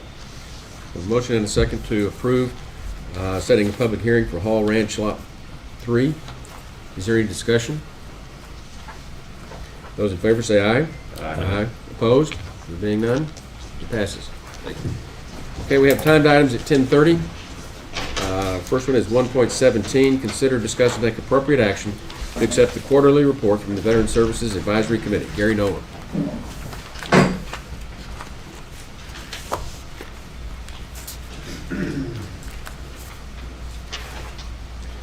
Morning, my name's Gary Noller. I live at 140 Ray Drive, Center Point. Veterans Service Advisory Committee would like to make its quarterly report. Try to be brief on this morning. We have received monthly reports from Jenna on her performance. We used to get those quarterly, but that's been changed to monthly. She continues to do superb work. We're very appreciative of what she does. One of the things that I note on there is that she had 9 new clients come in a month. This adds on to the people that she's already been working on to help them with their benefits. Also, during the last month, you may recall that we had on March 29th the Vietnam War Veterans Recognition Day, which was a ceremony held out here on the courthouse grounds. Would certainly like to thank the county for the cooperation on getting that done. Those of you who are here, there was a very good crowd. Many Vietnam veterans showed up. The program went off very well. Would like to thank Shane and his crew for all the help that they do in setting this thing up, helping Jenna get it done, and also with the staff and getting out the publicity on this event. The next thing coming up that's almost planned now is Memorial Day. That's in about another month. It'll be very similar to past ceremonies and observances. Always try to bring a few new people in, some new faces, so you may be introduced to some people that you haven't seen before. And again, we appreciate the use of the courthouse grounds for that and for the staff. Any questions? I move the approval. Second. Got a motion and a second to approve the Veteran Services Advisory Committee quarterly report. Any discussion? Those in favor say aye. Aye. Opposed? Unanimous. Moving on to item 1.18, consider, discuss, and take appropriate action on a request from the Veteran Service Advisory Committee for the county to fill a second position in the Veteran Services Office. Mr. Nolan. Right now, the Veteran Service Officer is staffed by Jenna. However, it has been approved in the past for that to have 2 employees. And past history, Marty Mistretta was hired full-time, and then Jenna came on as part-time, and then Marty was called away now for several months on active duty United States Air Force, so Jenna's moved back up to full-time. But there's a demand out there for more services, and we feel like it's time to go ahead and staff that second position. It's been written up as temporary because as long as Marty has protection under federal law, she can come back and ask for her job back, and she would have to be allowed to take her job back. So anybody coming in would either have to be retained, let's say, as a third employee, or just know that it's time limited and could be determined by if Marty comes back for the job. But we see that there's still an unmet demand out there. Kerr County has excess of 5,000 veterans. Earlier this year, Jenna said she had a working list of about 200. She probably could have a working list of 500. I don't know if she could do 500 by herself. There's always things changing. Some of the veterans who've gone through the work with service officer in the past, new things come up. The biggest thing that's come up recently is what's called the PACT Act, which opened up certain federal benefits to a whole bunch of veterans that didn't have these benefits in the past, and it includes all the way back to Vietnam veterans. Could be veterans prior to that. Most of that had to do with toxic exposures, such as some of the Korea War veterans that were exposed to ionizing radiation because they were set out in the desert to watch an atomic bomb explode in their face. So the workload is not really decreasing, it's continually increasing, and I think Jenna's established a reputation, Kerr County has established a reputation as being the place to go. And that's what we want. We want people to know they can come with confidence. So we're asking that additional staff be put on in the Veteran Service Office. With the situation with Marty, I mean, is there a way to maybe do it as contract labor or something? Well, we've looked into it. And by the way, as the liaison with the Veteran Services, we've talked about this. There is unequivocally a need for 2 people to work that office. That was our intent when we brought Jenna on board. That was our intent when we made Jenna full-time. That was our intent when we made Jenna the temporary director. The need is still there. We have the money in the budget, and this has been going on now for several years. What were we into, 2.5, 3, something like that. And so we don't spend the money. It goes back into the general fund every year. We need a position. We need to fill that position, and veterans are asking for it. They deserve it. They bring in a whole lot of money to this community. This is something that is important for the county. And so what we're really asking to do is to create a temporary position while holding Marty's position as required by federal law. So if she comes back, I will tell you that we've discussed this several times among ourselves in the advisory council. We're not sure she will come back. Very unlikely. But if she does, we'll welcome her with open arms. Sure. But meanwhile, we need to have somebody helping these veterans. So that goes back to Commissioner Harris's question. Is it going to be contract? Is it going to be hourly? What do you need, Jenna? You can identify it as a temporary position with the county in the posting and in the agreement with the person who comes on board. To be worked out. But what would you like? Anybody? 8 hours a day, 6 hours a day, lunchtime when you can go and eat, or what I are we mean, 8 talking? hours a day would be great, but I would be happy with anything, to be honest. You're way too easygoing. I mean, the need is there. I think if that's the- only full-time. We've gotten behind with Marty being gone. Yeah. And what we really need to do is sprint to catch up.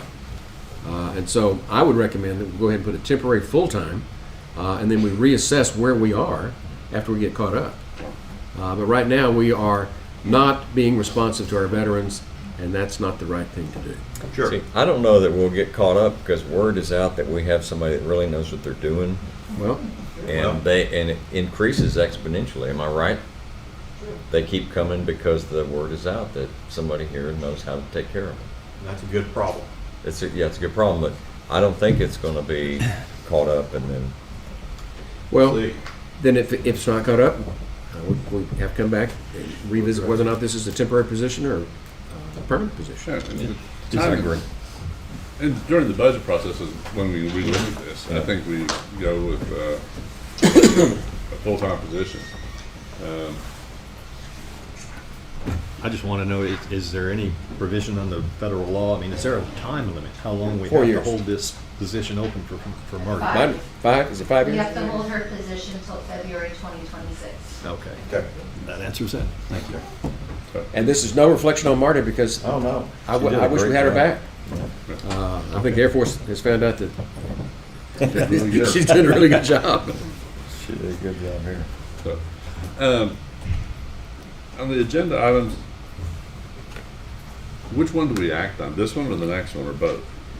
Well, I think we act on this one and the next one. This one opens the position, and the next one does the job, is the job description. Yeah, I make a motion that we authorize the hiring of a temporary veteran service officer. Second. Got a motion and a second to hire a second position in the Veteran Service Office. Any discussion? Those in favor say aye. Aye. Opposed? There being none, unanimous. We move on to item 1.19. Gary, you get to sit down and Jenna gets to come up. Consider, discuss, and take appropriate action to approve the job description for the Assistant County Veteran Service Officer. Ms. Sanchez. Good morning. So with the help of my advisory council and Rosa, I gave everyone a job description. It doesn't cover everything, but it covers a lot. Basically, whoever we do intend to hire, we will let them know it is a temporary position. Could turn into a permanent position, just don't know. We'll be very upfront with the situation. It's very important that whoever gets hired must be able to get their training completed and accredited by a certain timeline. If they can't, they really don't need to be in the position. And they need to be comfortable with hearing, to do home visits. We do a lot of home visits. We have a lot of veterans and or surviving spouses who are homebound. So we do need to do home visits, and then they just need to be prepared to maybe hearing some traumatizing stuff as we help with PTSD claims and other things like that. Okay. I move that we approve the job description for Assistant County Veteran Services Officer. Second. Got a motion and a second to approve the job description as presented. Any discussion? Yes, I guess, county attorney, should it say temporary assistant in the job description? It's right under general description. This job is a temporary position with the Okay. possibility of becoming I just thought maybe in the permanent. title up top, maybe. Oh, I see. Do we need to put it in the, do we need to move it up here? You can put it in both places. Okay. Okay. All right. Yeah. Any other discussion? Those in favor say aye. Aye. Opposed? Passes. Thank you. Thank you. Let's go back on our agenda to item 1.07. We have a few to catch up now that we're out of timed items. This is consider, discuss, and take appropriate action to approve a $25 donation from a citizen for the Sheriff's Equipment Fund. Sheriff. Just looking for the court's approval to accept the $25 and put it in the equipment fund. So moved. Second. Got a motion and a second to accept the donation as presented. Any discussion? Those in favor say aye. Aye. Opposed? There being none, it passes.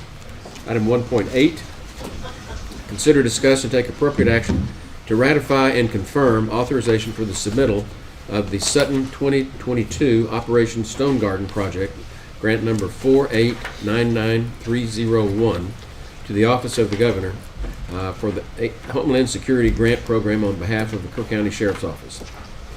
Jason. Okay, what this is, it is a overtime project for our deputies and investigators. Sutton County was the head of writing this operational campaign. What this operational campaign is for enhanced patrol for any crimes related to border activities. We are listed under their operational campaign as a friendly force. With being listed as a friendly force gives us the opportunity for overtime funding. The overtime funding is a voluntary project for our deputies investigators to work on their off-duty time to earn additional monies at a rate of overtime. So at this point, we're just asking that you approve that we be part of this operational campaign. For approval. Go ahead. Well, we'll have to do the motion before we discuss and ask questions. We've got a motion. Do we have a second? Second. We've got a motion and a second. Go ahead. Okay. So Jason, what's the source of these funds? They're FEMA funds granted through U.S. Customs and Border Patrol. Okay, because it mentions Office of the Governor, So, and then it says Homeland Security. Yes. So, So it's, well, I guess when we get to the next one, we can explain how the Office of Governor falls in it. So basically what it is, it's a FEMA grant that is funneled through the U.S. Customs Border. As far as when it gets funneled down to the state, county, or local level, they use the e-grant system as kind of their financial tool to monitor the expending of the funds. Distribution goes through the state. Yeah, distribution goes to the state e-grant system. So strings attached? No, sir. Just we write operational campaign. We put out our typical output measures, what we expect to get as far as, and then as you know, Kerr County is an established corridor for crimes related to the border. We are already doing them. I've got statistics up to this point that stuff that we're already handling under our routine patrol. What this will give us is an additional patrol out on these known highways and corridors that will work these crimes, where obviously it'll help relieve some of our regular routine patrol guys. This is, like I said, this is a voluntary program. They work it either at the end of a shift to work extended hours or on their off-duty time to earn additional pay at a rate of time and a half. Just gives us more coverage out on the western side of the county. When they do that, they mount up with the other guys, or do we use county? So we will be using a county vehicle at this point. We do have funding. There'll be funding available for the operational part of our funding. So gas, any maintenance costs related to the use of our vehicles, there'll be funds available in that grant too. This is Sutton County originally applied for it, right? Yes, Sutton County is they're the author of the operational campaign. What other counties did they include? Right now, that is Sonora PD and us. So basically, we were identified about a year or so ago as possible participant in this. So I've been in contact with Border Patrol for a while. Typically, they usually have one agency that is the campaign writer. We were put into Sutton counties this year. We are probably going to get moved into Kimball counties next year. Some counties, like Kinney County, can have up to 15 different friendly forces included in their campaign. So it's nothing really where we're related to Sutton County in a way, but we do support the same type of activities because Sutton County is also a known smuggling, drug trafficking corridor. Is Sutton County responsible for the grant reporting and record keeping, or do we have to do it? We will be responsible for the financial reporting of the funds that y'all accept. Our portion. Our portion. Our portion. That's what really triggered this. Is I do the e-grants, and in order to get paid, I have to do it, and that's why we're doing the ratification and confirmation of it. Yes, sir. And then the next one is we go ahead and apply with the program for the next grant. So how much money are we talking about here? So this year, usually when your first year campaign, they kind of give you what's called seed money. So it's not a lot. So this year we have approximately $34,613 to use as overtime funding to pay our deputies and investigators to participate. That also includes monies to cover not all the fringe, but apparently but most of the fringe that comes with that. And also an additional $4,000 that we can use for operational costs for a vehicle. So the first year's Border Patrol liaisons typically tell you that's seed money to see how y'all participate. Next year's funding, if we get approved to participate next year also, it'll increase significantly. Like how much? Next year? Yeah. Next year, we're including equipment cost. We're actually looking at a purchase of another Tahoe patrol vehicle to be specifically for this program. That way it takes some of the wear and tear off our normal fleet. So next year's, we've upped it to about $475,000, which include doubling of the overtime money available to our deputies and investigators. So we have a trial period, see if everybody gets along. Yes, sir. And then we go forward. Yes, and then next year we'll be included in the campaign, the operational campaign rider will be the Kimball County Sheriff's Department, which will be us, Edwards County, there's one other county. I think it's four entities will be involved in the Kimball County riding campaign, and we'll be a friendly force with them. It only makes sense because we border Edwards, Kimball, and us. Right. And I think, maybe Rio. Oh, I'm sorry, it was Gillespie County's involved in that one. Menard County. And Menard County, you're right. Yeah. So that'll be next year's campaign. It'll be, Kimball will be the riding, and then those other 4 counties will be the friendly forces under their campaign. But the bottom line is, we're putting more boots in vehicles Yes, sir. in the western part of the county. And as you know, the western part of the county is very large, so it takes a lot to get from one side of the precinct to the other. So this puts somebody out there on those known corridors. That way our western units can focus more on their regular routine patrol activities. Just gives us more visibility out there also. What I'd like to say, Don can vouch for, is, man, we're getting a lot of requests from the western part of Kerr County residents for more coverage and stuff like that, so we're seeing what we can do on that.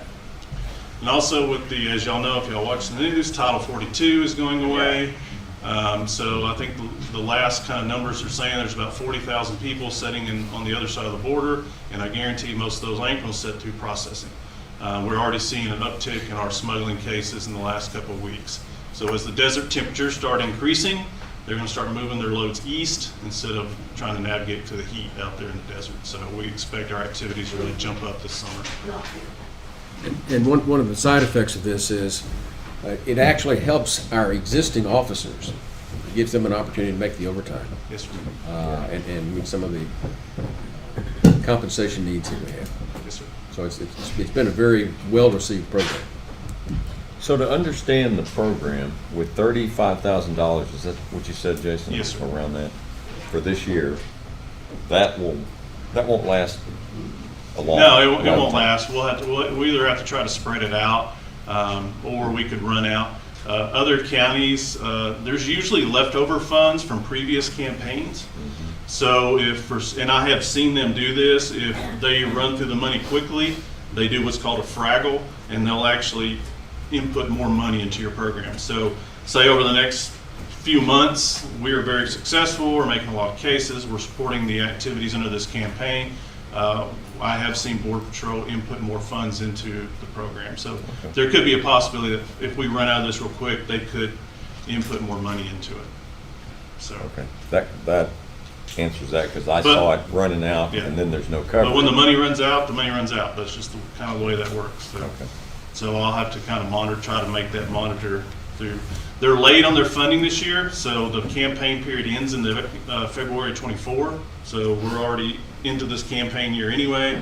They were late on their funding, so really we only got whatever months left between here and February to do. So it'll start over again March of 24. This is the federal government actually trying to help us enforce the law. That's surprising. Well, As they let them I in first. don't want to turn it down. The wonders never cease. Well, that's why I asked whether there's strings attached or, coming from the Fed, it's too good to be true. So did we get a second? We're ready to. Is there, Yes. We got a motion and a second? can we allow anyone else to talk, or I don't know if they submitted a form, I see it. I submitted a paper to discuss this. Okay, Ms. Bell? Alicia Bell, I'm in Precinct 4, and I do support, our county officials to be able to take care of this, but we all know who should be taking care of the border, and it's not county. But there are something I want to bring attention to that may not have been considered. Tucson Police to quit taking funds from Federal Border Security Grant. This is the same grant. Back in, this article was from January 18th of 2020, updated in June 15th of 2020. They took these funds for 10 years, and here's what they found.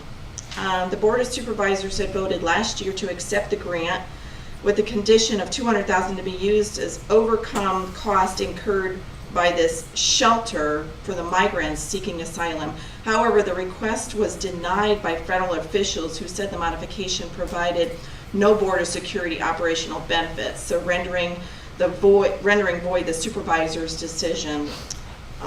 One current example of this is the unwillingness of the federal government to allow even a small portion of OPSG grant funds to be used to assist county and municipal governments in addressing the costs associated with the asylum seekers coming through our committees.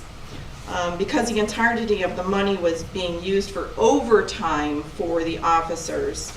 And what that ultimately did was that increased, so Pima County administrators, Chuck, whoever this guy is, was previously said he cannot and will not recommend the acceptance of the Stone Garden without modification after the county analysis revealed a hefty taxpayer burden for the pension fund of the deputies who received the Stone Garden overtime. So recommended, because they were getting the overtime, that affected the retirement pay for the county. So something to consider. Do we have anybody from HR that could? So I know, yeah, it's something to consider among that, because that will increase taxpayer. I mean, if it goes funds. through our paycheck, retirement. So Actually, I'd like to address it's this real funded quick. separately. Go ahead. Yeah, It should so be, so when we set this funding up into our Encode system, which manages our pay, it'll be set up as a separate line item. This funding does not go into our regular paychecks. It is paid on, it would be paid on a separate line item. That's how we can pay at an overtime rate. It'll be kind of paid like a specialty event. So when the officers input their hours, it'll input it as Stone Garden hours. That'll pay separately from our typical payroll. So it does not affect overtime that would be included in your regular pay. It's paid totally separate. Any cost associated with the county for those hours, that's what the fringe amounts for, is to cover those excess funds. So that's why there's fringe and also overtime pay. When they came to me with this, Scott and Jason, we confirmed through the treasurer that they have a separate account fund that this is paid out of. Well, it sounds like what you're saying is that the fringe portion, which is retirement, is included in the grant. Yes, so the fringe covers what the county typically pays associated with regular payroll. That's those funds.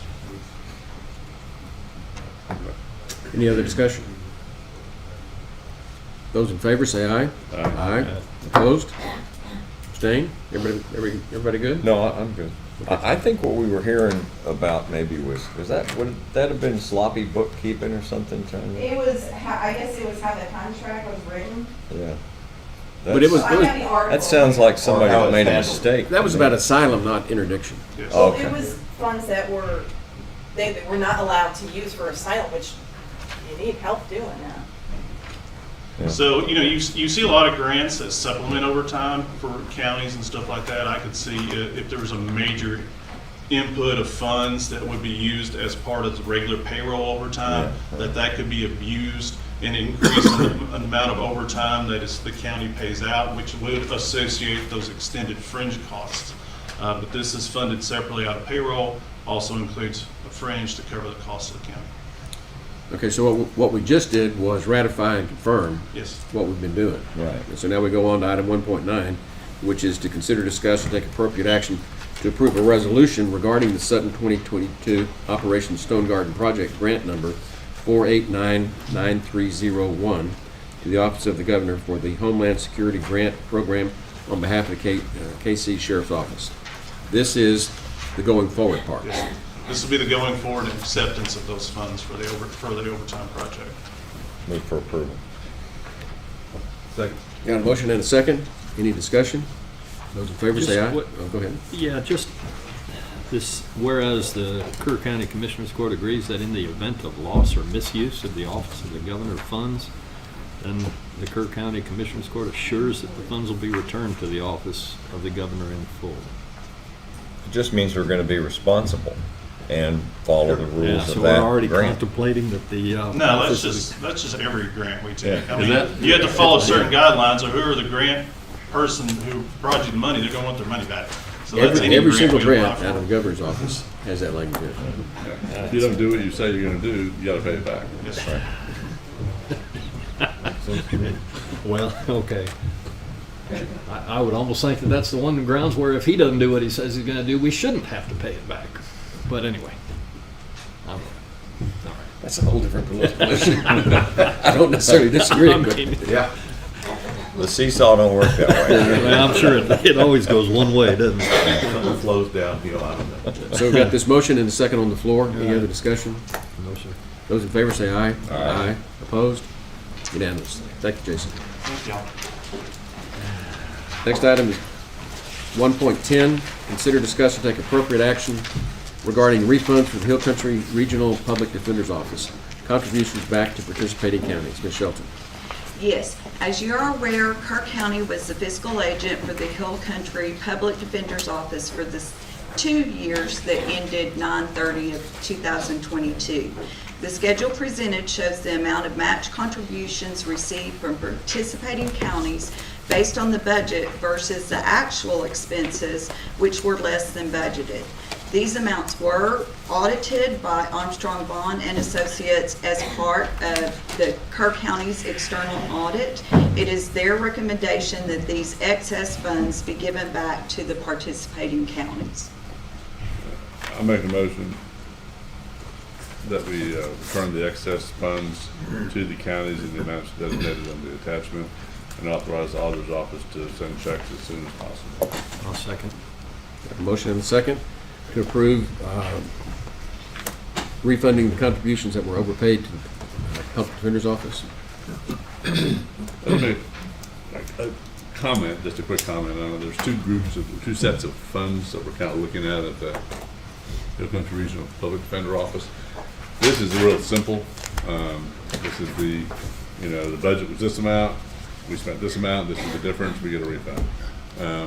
There's another amount that's still being looked at by the advisory board and by Medina County, I guess, as to what you do with allocations that are adjusted every year. And that's an ongoing issue as to exactly how those funds are handled. But there's a formula. No. Well, That's the problem. I thought we talked about that going in. No. Let me clarify. Everything you said is exactly true, but I fleshed it out a little bit better. When we started the PDO, we went to the Office of Court Administration, the OCA, and we took the actual case counts per county of the year before. And we used that to determine the allocations of each county, how much. And our allocation was 38%. And the other counties were proportionally less. And so when we had the match for the grant, we had to put the money up, our matching part of it, we put up 38%. Okay? Well, and we went through, I think, 2 grant cycles. It gets kind of confusing because it's different grant cycles and different dates. But the bottom line is the allocation issue was addressed in the end of May of 23? 22. End of May of 22. And we do have a formula of how we go back and reallocate. And when we reallocated, we went from 38% down to Roughly 30. 31%, something like that. And what that meant is some of the other counties who had contributed less in prior years had to contribute more on the new allocation. The allocation takes effect, that's determined at the end of May. The other ones were at the beginning of the grant cycle, which is the fiscal year. And so what we're talking about here is this is where we paid our matching portion of the grant. First year was 80-20, and then we went to 1/3, 2/3. We paid 38% in, okay? and we didn't spend all the money. We weren't fully staffed, and for that reason, there was money left over. So there's a big pool of money sitting there that we need to refund. That's what it comes down to. The allocation issue is an ongoing issue. That's what he's talking about. Right. As to how to do the case counts. And Medina County's doing that. What this is right here is this is the final accounting for Kerr County's fiscal agency for the time that we managed the PDO. And during that period of time, we had these excess funds that need to be redistributed to the parties that contribute them accordingly. That's what it comes down to. It wouldn't hurt to tell the watchers out here how much Kerr County's is, which is over $139,000. That we overpaid. Yeah, we overpaid and get a refund. Okay. Now, this is the first full year, right? Second. No. I thought the first year we didn't start when it was supposed to start, so it was kind of it did start when it was supposed to? It did not, you are correct, So it it was did not. prorated and the percentage was overcalculated. We didn't have a full year. It was just the percentage. It was just calculated. That's not necessarily an overcalculation. Okay. And that grant started in October 1 of 2021. 20. 20. Really? The actual, and we did not open the office. Right. So it went for a whole quarter without us spending any money whatsoever. But we paid our contributions in. No, not then. Good girl. What ended up, we opened the office January 1. And our grant expired at the end of September of that year. Yes. And then we got another grant. They extended the grant for another 3 months. I remember. And so then when we got the second grant, instead of it starting October 1, it started January 1 and went through September. And now we're in this is our third grant. that's at Medina. We Right, no that's at longer Medina. have the grant. Right. But this is our final accounting of the monies that were in our possession to give to all the rest of the counties and give them their refund checks. So really, no 1 year has been like the last. No, they haven't. Yeah, okay. Well, we had to mix up on the grant periods. That was very confusing for everybody. Right, I remember. And then we've got a separate date, this date in the interlocal agreement, that says we square up, we come back and reallocate at the end of May. But we didn't do it the first year, because we wanted it to go. So because it had started off late, it got a slow start. Yeah, I And remember. this is really a true up, and we're trying to finally get it trued up. Sure. And this is the final thing that we have to do as a fiduciary, is to account to the counties for the monies that they paid in that were not used for the PDO. And so we're refunding them. The other issue is Medina County issue. Yeah. Okay. It's complicated. And it comes because we have fiscal year time periods, and we have grant time periods, and we have when we do the count internally. So it's how you do all that is where the confusion comes. But this is pretty simple. And the reallocations are based on the actual expenditures, and what we're trying to refund is the difference between what was budgeted and what was actually spent. Now, why doesn't it just stay there and then pay for it into the? Well, we're talking about that. Yeah, the thing about it is, proportional. it's not Yes. it's not proportional. Oh, We get a okay. much bigger refund for the overpayment. Some of the other counties and get smaller refunds, but everybody gets a refund on this one. Okay. Okay. But in the future, hopefully it'll be refined. We know what our percentage should be, and if there's a difference, you just leave it and go forward. The PDO is talking about Maybe. having a reserve account and having us contribute in. And so to do that, we're making sure all these funds get distributed now because we're at different allocations. The new allocations would be contributing on the new allocated rate rather than the old allocated rate. But even that's subject to change based on usage, Yeah, right? yeah, Right. every So- year. Yeah. Yeah, it's But what never going to and be that simple. what we learned is Kerr County I'm good with carried the finances for the PDO to the tune of almost $500,000. And we're learning from that, and Medina County doesn't want to do that, and I don't blame them. And we'll contribute our fair share to whatever the reserve fund needs to be. But It's a learning process. Yeah. Yeah. But it's good to get this piece of it taken care of. Right. So with that, is there any more discussion? We have a motion and a second, don't we? Yep, Correct. we do. Those in favor say aye. Aye. Opposed? Being none, carried. Okay, that takes us, we'll jump down the agenda to item 1.20. Judge, we had an amendment on that item. Do you have the amended version in front of you to read from? Yes. 1.20 is consider, discuss, and take appropriate action regarding the proposed job descriptions for the county clerk's office for deputy clerk, grade, step, in pay unchanged, chief deputy clerk, grade, step, in pay unchanged, and senior deputy clerk for each civil, vitals, CCAL, and OPR, and retitle of 2 current positions from administrative deputy clerk to senior deputy clerk civil and senior deputy clerk vitals, grade, step, in pay unchanged, and the retitle of 2 current positions from deputy county clerk to senior deputy clerk -CCAL and senior deputy clerk OPR. And the salaries of all senior deputy clerks be set at the same base, which is currently a grade 17 and a step 1 per court order 38162. That's a mouthful. I read it. Thank you. One person in this room knows what it means.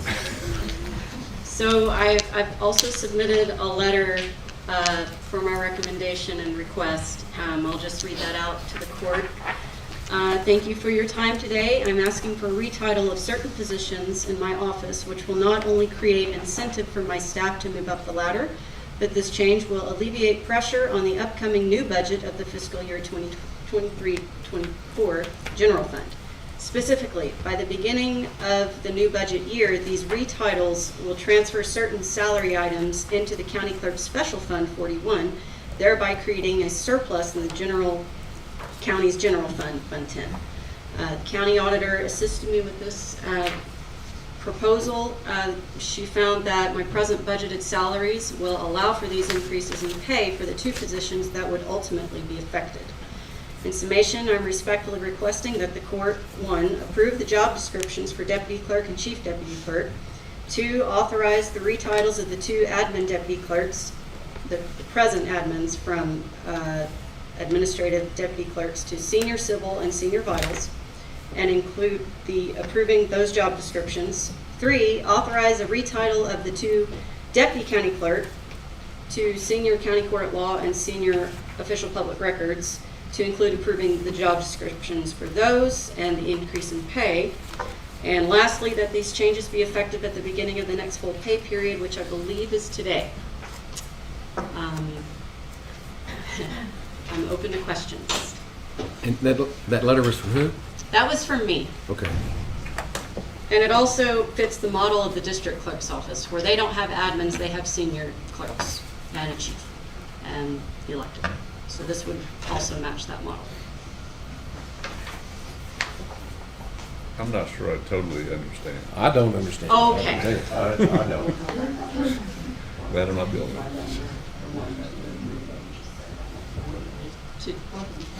To do the number?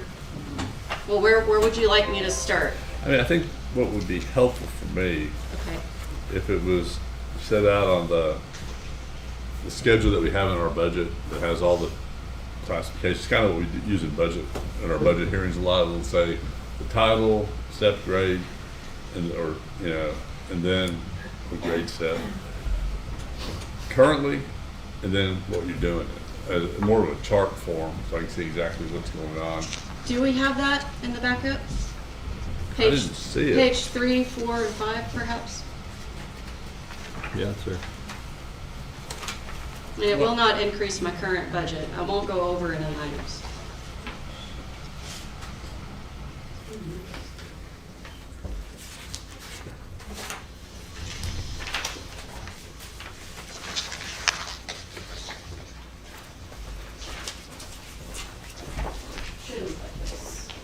Yeah.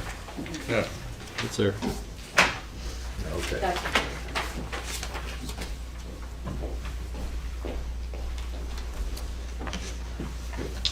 I'm basically just trying to create incentive for my staff to know that there is a way to move up. and to alleviate pressure on the general fund.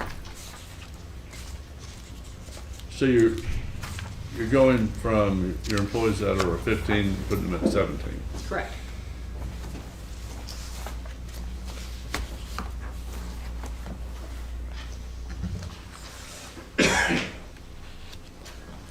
Because I've had some open spots, there's a surplus in salaries to cover this change. I mean, my preference is we have almost a county-wide problem. Because as soon as we do this in your office, Right. your 15s go to 17s, and every 15 across the board is going to want to go to the 17. And I understand that you're paying for some of these out of dedicated funds. Is that what I? Well, there's a difference in job duties, which is why I submitted the job descriptions. So I'm coming to the court with information as to why I can justify this increase. But your total number of employees is not, budgeted employees is not changing. Correct. So, I mean, I understand your job functions, and I just am very concerned of what this is going to lead to in other departments. And I think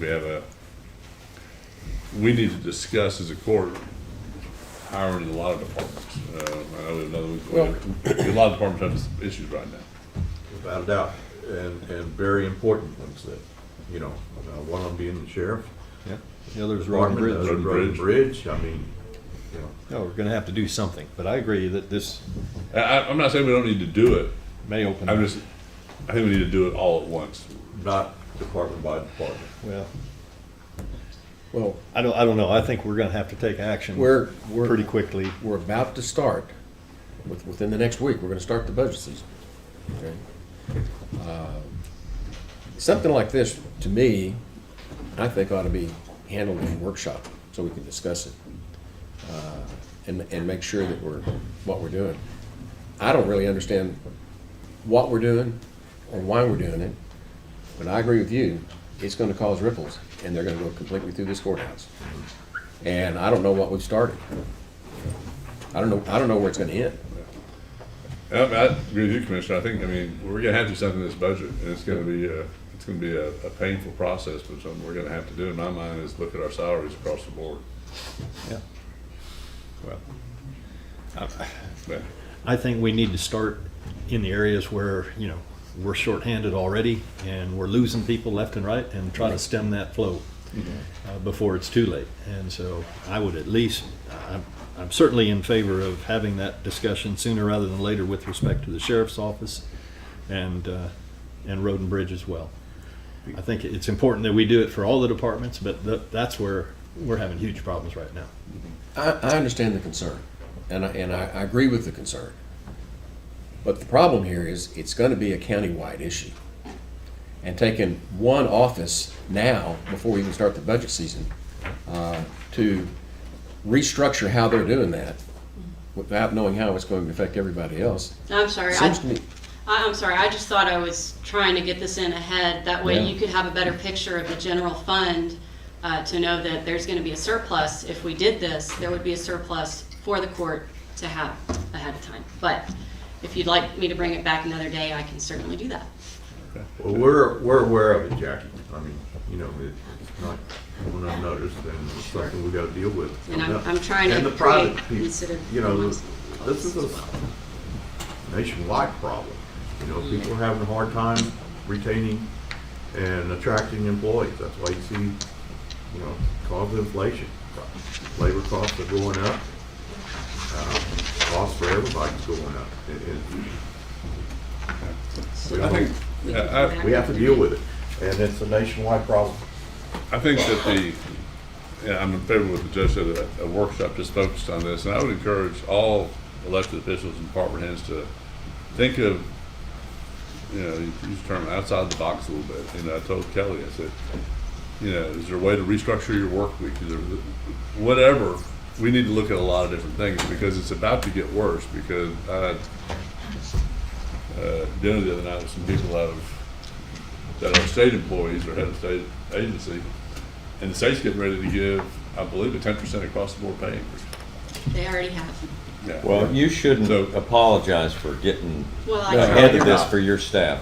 You did the Yes. right thing. Don't Thank you. apologize for that. Don't think that we Mhm. think, you know, you shouldn't have come yet. Mhm. You're getting ahead of it. You're standing up for your people. That's always good. Thank But you. we can't do anything yet, or shouldn't. Well, all of them are gonna do something in May. Well, after they see the budget that I put together and they come back with their counter, it'll be in there. I'm sure we're gonna see a lot of requests from different departments and different offices. And what they're requesting. Yeah. And Jackie, I appreciate the fact that you're using, thinking outside the box, basically, and using some dedicated funds Yes. to try to pay for the increases. That's excellent. It's just, I just hate to do one department only. So can we, in the least, approve the job descriptions for the chief deputy clerk and the deputy clerk as presented? What will, that has no budget impact. Correct. Can you go over it? Can you summarize what those two changes are to each of those two? Without why? It simplifies duplicate language that I felt was unnecessary, so it just simplified the deputy clerk position. And then the chief was more of administrative, because I was combining the current admins and put that on the chief where they should be. Those duties should be. And so that was the only change with the chief. So you're basically clarifying the language in the two job Yes, descriptions. making it very clear what those duties are for the chief, and then for the deputy clerk, simplifying it to eliminate duplicative language. So how do we make that motion? What do you ask? I would Approval of the job recommend, descriptions. yes, Make a motion to approve the revised job description for the deputy chief clerk and the deputy clerk. Is that right? the deputy clerk and chief deputy, yes, sir. Well, that's a motion. This says senior deputy clerk. Okay, We're not doing those. Is that right, or is that an error?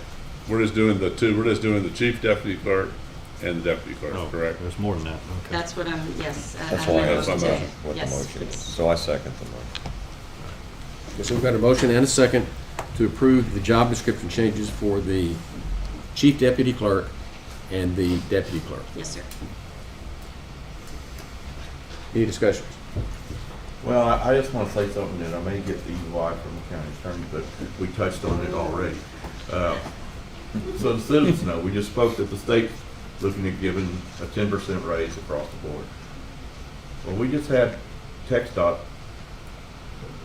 grab a couple of our employees that we had a year and a half invested in them, got them up to snuff, and then they jumped ship to go to TxDOT. And we have a lot of departments like that. We get them trained and then go. So, and we gotta have people out filling these positions. And so that's, if the state's jumping theirs up 10%, we're gonna have to do something to try to retain people. And not just train them for them. And that's what needs to be on the table, and I think it's unfortunate is that a lot of our new hires are looking at the immediate paycheck, not the benefits. Right. And we have been very reluctant to modify or decrease our benefits. That's something I think we need to look at. And I think everything has to be looked at because we got to figure out how to pay for it. And we have a great benefit package, but if it's not working to attract employees, it's not working the way it's supposed to. Attract and retain. Yeah. So I think we need to have everything on the table Which will be on the table in a workshop next month. Yes. But my proposed budget's coming out, and we'll have budget workshops, and we're gonna be able to work through these issues. So, we voted on the job descriptions. Those in favor say aye. Aye. Opposed? Job descriptions are approved. Quickly, 1.21, which is consider, discuss, and take appropriate action to acknowledge the receipt of budget adjustments by the Kerr County Joint Airport Board. Ms. Shelton.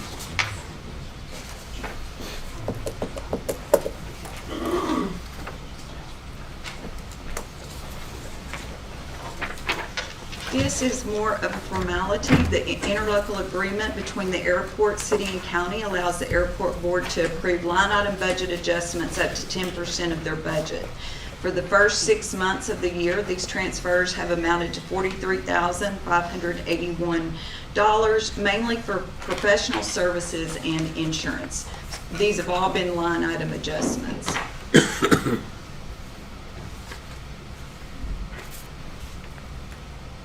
I'll make a motion to approve the budget adjustments as presented.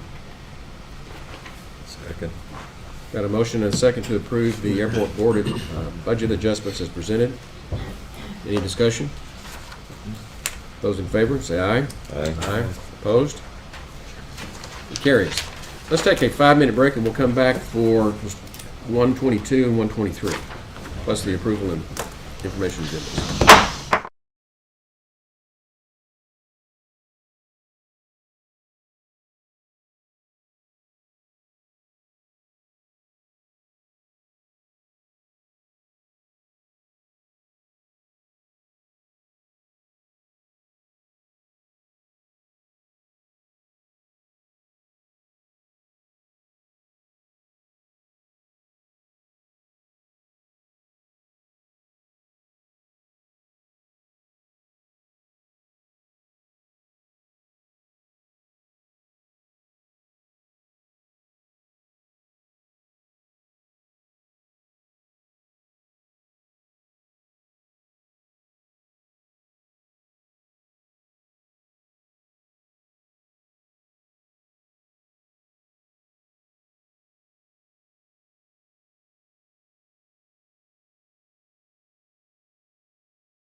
Okay, court will come back to order. The next item on the agenda is 1.22, update on the results of the first Texas ballot hand count simulation.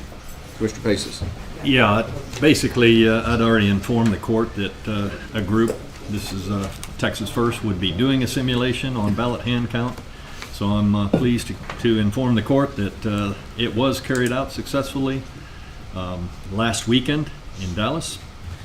And they tried a few different methods, but they have kind of arrived at what they consider to be the most effective hand count method, as well as then how many stations and how many people it would take to have the election results in 4 hours or less. And of course, there are a lot of different ways that you can hand count paper ballots. It's just they've come up with a hand count methodology that they found to be the most effective and the most transparent. And what they're proposing is using multiple counting stations, each with 2 recording cameras and 3 digital calculators for highly visible screens. So there's just a very short video, I think it's 3 or 4 minutes, and it just will give you an idea about the kind of setup that they're proposing. So go ahead and hit play. And again, this is what they did last weekend.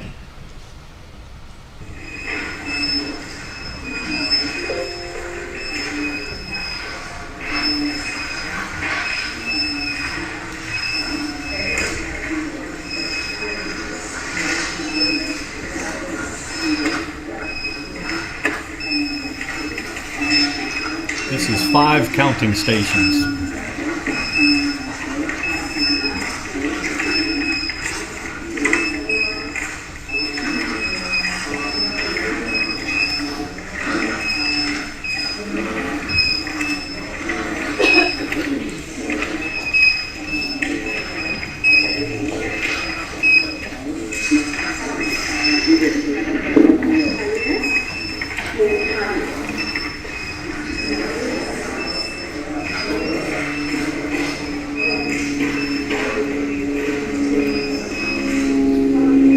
Trying to demonstrate that anybody could be monitoring it really from any location.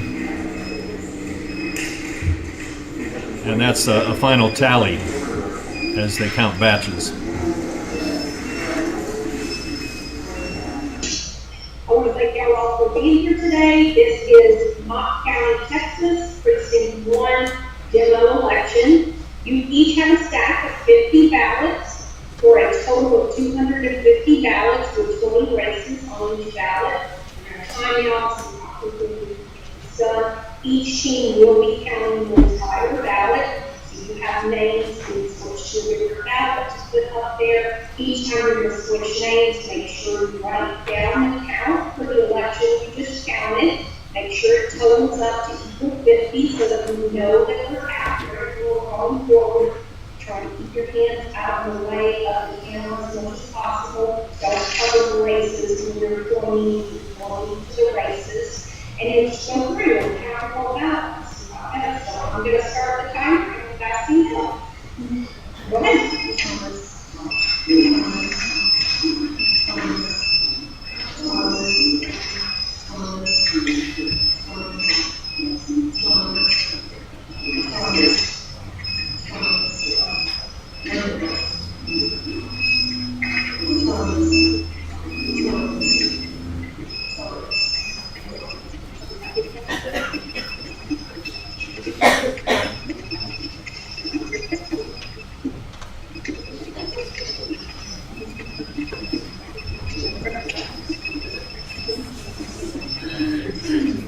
Now, just in case you wanted to see it in regular speed, you can go to the website that they have set up for this.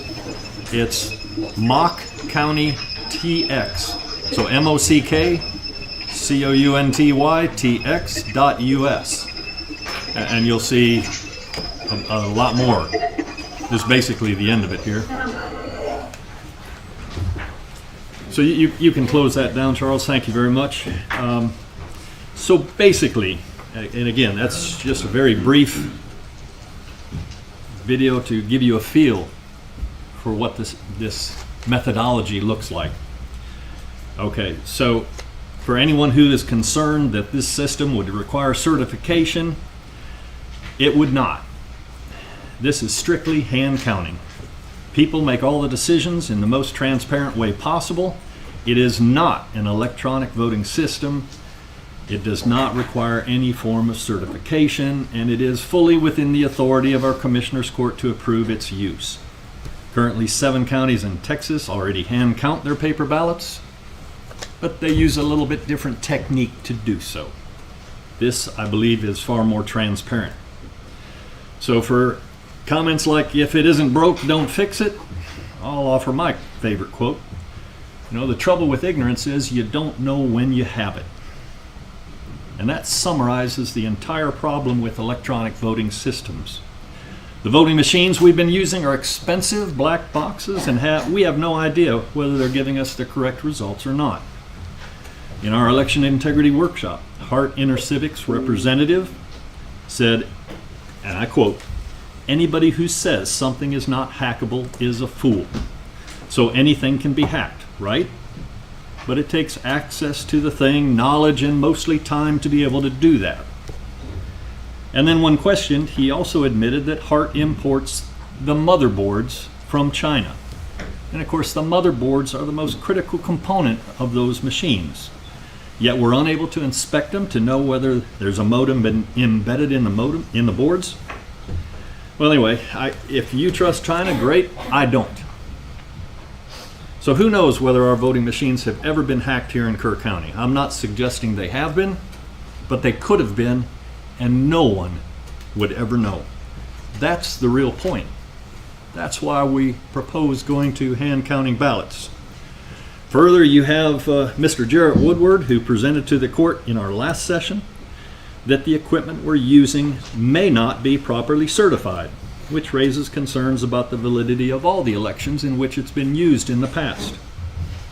Now, considering the enormous amount of money that is spent on state and national elections and the interest foreign enemies have on the outcome of our elections, there are plenty of potential bad actors with the necessary IT skills which could be used to penetrate and manipulate voting machines. Computers are hacked every day. Even our DoD servers have been hacked, so why would anybody think that a voting machine can't be hacked? Now, hand counting sequentially numbered paper ballots in each of our 20 precincts under video camera that's streamed so anybody can watch live, as has been proposed, and you've seen an example. It would actually lower our cost significantly, would add complete transparency and restore full confidence in the outcome of our elections. It also gives you a robust audit trail should any discrepancies appear in any of the counts. Those videos become part of the permanent record. Now, hand counting might delay reporting results by a few hours, but that's a small price to pay to ensure accuracy, transparency, and trusting results. So I went back and looked at the 2022 primary and general elections using this methodology, and what would it do? In 2022, during the primary, a total of 14,060 ballots were cast. We had races between 38 and 39 races, with choices from 1 to 8 per race. And with this technique, basically it's 2 people going through a pair of choices. So for example, in the governor's race, if there's 8 candidates, they would have to pass through 4 times to identify the correct choice. So basically, it takes 48 ballot passes, and that would require 93 stations and 186 people to count the ballots. The general election is a little bit worse in some ways. We had 22,580 ballots that were cast in 2022. There were 20 to 22 races with 2 to 6 choices per race. So that requires 28 ballot passes. And that would take 167 stations and 334 people to count the ballots if we want it done within 4 hours. Nothing magic about 4 hours, just seemed like a reasonable amount of time to put in at the end of the election day. And these can be entirely different people. The amount of training that's required to be able to do the little exercise you just saw is about 5 minutes. So it could be done the day of. I think it would be better to get people together ahead of time to go through a little example, but there you go. So, you know, if the court decides to adopt this sort of methodology, you know, the total cost would be around $100,000 for all the cameras and all those digital counters. Now, that does not assume any kind of economy of scale. You can order a bunch of this stuff. And of course, the benefits, though, it can be further optimized as we go. This system is being used. They're going to take it out to Shasta County, California, and do a recount audit of one of the elections that recently occurred out there. And I'm sure as they use it, they'll find other ways to improve it and hopefully make it more cost effective. But the beauty is it's a one-time cost. We don't have software updates, we don't have service fees, and the county can print its own ballots. We don't have to buy expensive ballots from a particular vendor. Now, you know, throughout my career, I often asked a very simple question. Why do we do it that way? And the worst possible answer to that question that I ever heard was, that's the way we always do it. Then I would simply ask, is there a better way? And you'd be amazed, once people are willing that you're open to hearing other ideas, the outpouring that comes as a result of it and the improvements that the unit receives. So to anybody who says it can't be done, I just say get out of the way of those who are already doing it. And, you know, if you're worried about the number of people that would be required to count ballots, you know, I can't tell you, I've had countless people already come to me and tell me that they are more than willing to volunteer and count ballots on election night for 4 hours. And I haven't asked, that's just people reaching out to me. It's well over 30. So I'm sure we have plenty of civic-minded volunteers who would like to restore trust in our elections and that they will step up. And we have plenty of time before the next election in which this equipment could be used. Whether we have an election in November, but the goal would be to have it in place and use it for the 24 elections. And, I think Bob Rees had suggested that the court should participate in a hand counting exercise using ballots from one of our precincts, and I fully agree with that. But to this end, I'd like to organize a demonstration of this methodology at some point in June when they get back from California, and include anybody who would like to see how it works and how much time it takes. But basically, they counted 250 ballots in an hour. And there were 20 races on those ballots. So that's, again, the basis for the kind of numbers that I threw out there earlier. So that's your update on the paper ballot hand counting simulation. It's very doable. What counties hand count? I mean, he might hear 7 counties hand count. Yeah. Loving. Well, I mean, No, Yeah. unfortunately, I don't have the list with me. I can get you that later. Small. They are relatively small counties. Right. I have them, Commissioner, Okay. the ones. Sure it is. I'm just We're gonna curious. get you up there sooner or later anyway, probably.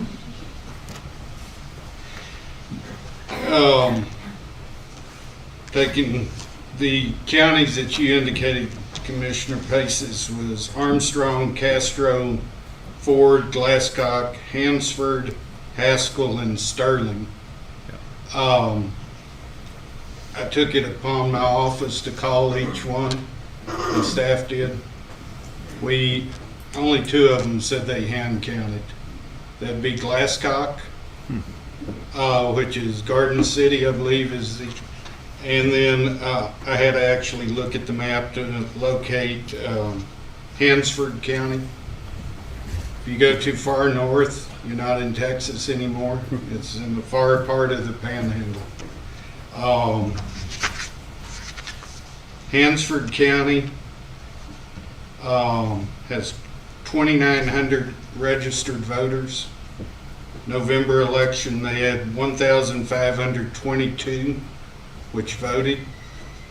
We actually have 4 precincts with more registered voters and more that voted.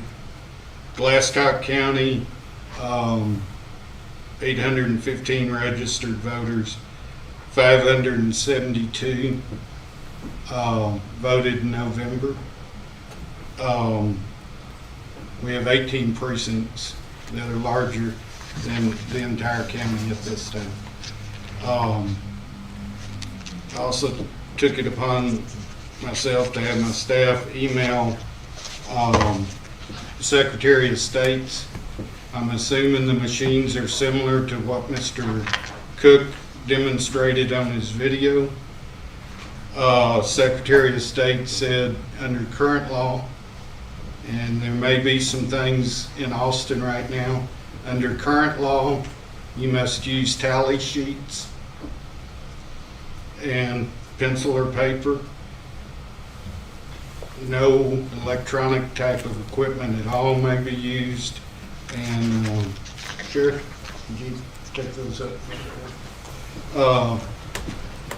If any type of machine was used in a hand count, it must be certified.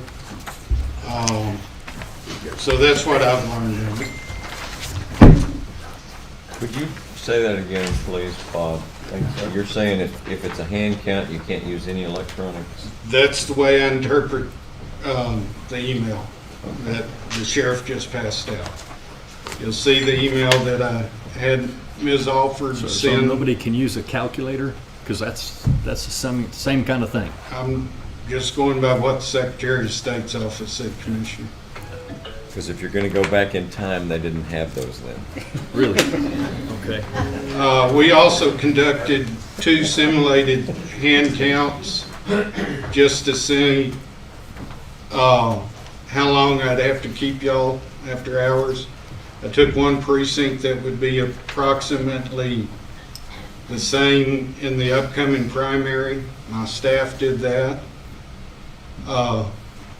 Took about 5 hours for 158 ballots. I did a second count with 2 other employees who have asked to be anonymous. But 2 from this courthouse came in to do 40 ballots. It took 92 minutes. Those are my findings on that. So the only reason I did 40 ballots, I didn't figure y'all wanted to stay 5 hours to do a full hand count. I don't know if y'all want to stay an hour and a half. Well, I'm interested in seeing it, but you're talking about people that know what they're doing versus us who don't, and that could take a long time. Harley and I tapped out with one another about a week and a half ago, I guess, and on this subject, and I even relayed that to you that before we went forward with anything, we'd like to put us to the challenge and do it. And I would still like to invite. Hands-on. I'd still like to invite y'all to, if we're gonna have a demonstration, there's better mousetraps. I'm just going by what I know with the law right now, as the email.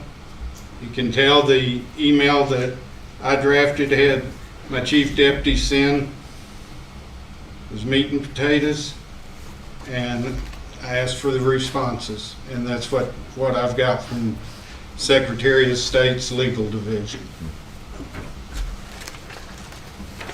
Appreciate that, Bob. I'll Thank you. certainly reach out to the Secretary of State myself and seek some clarification with a better description of exactly what this system would, or methodology would propose. What now that you've seen would it. you like me to ask, Commissioner? That's all right. I referred. I mean, this has far-reaching implications, so I'm sure that Texas First will also be looking at getting with the Secretary of State to have clarifications. Thank you. I mean, it's kind of fundamental, but they've come up with a methodology that's very time effective, and they've proven it works. And they're willing to come here and give a demonstration to us, and our people can sit and man the little calculators, if we're allowed to use calculators. My question is that, I'm not opposed to it. I just want to make sure that it's a better system. and I haven't been not convinced. Well, just they on the have- sheer time that we've just heard from Bob versus this, it's got to be better, but Well, I'm just saying that you're using a machine. I have calculators that make errors. I mean, they can make error. You don't hit the button all the way. So I mean, if you're using a machine, it increases the risk of an error. I don't know if it increases it. If you're doing hand tallies, it's pretty risky too. So, I'm in favor of a better system. I'm just not sure what the better system is. again, when you've got a big readout screen, so it's very obvious what was just counted, and somebody sitting directly next to you, it would be very hard to miss it. And then it's going to be video recorded, and that camera is directly overhead, so that becomes part of an audit trail. Boy, it'll be picked up on. And cost efficiency, I like that part of it. To me, that's the best advantage here. We'd save the taxpayers in Kerr County a heck of a lot of money. So we'll jump through the legal hoops and see what can be done to address the certification issue, if there is one. But I'd still like to have Bob put us through the ringers, hands-on. again, I'm all in favor of it too. It's just a matter of, I don't want to waste time on just a old-fashioned tabulation sheet if we don't have to. If we can follow this approach, then we ought to do that, because it would be far more time effective.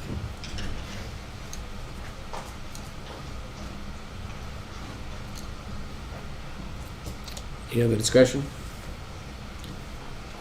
Move on to the next agenda item is 1.23, consider, discuss, and take appropriate action to approve a resolution supporting Texas state legislation for accurate, transparent, audible elections. Okay. Well, the resolution was attached to the agenda. It's been tweaked a little bit from the one you saw a couple weeks ago. And I did ask Commissioner Letts to look at it and provide some comments. He did, but he got his comments in a little late, and it had to go out with the agenda. And he bled all over the original version and took quite a bit out, so I didn't have an opportunity to have any discussion with him as to how flexible he might be. I would certainly like to see something go out, though, just because this is such an important issue, and so many people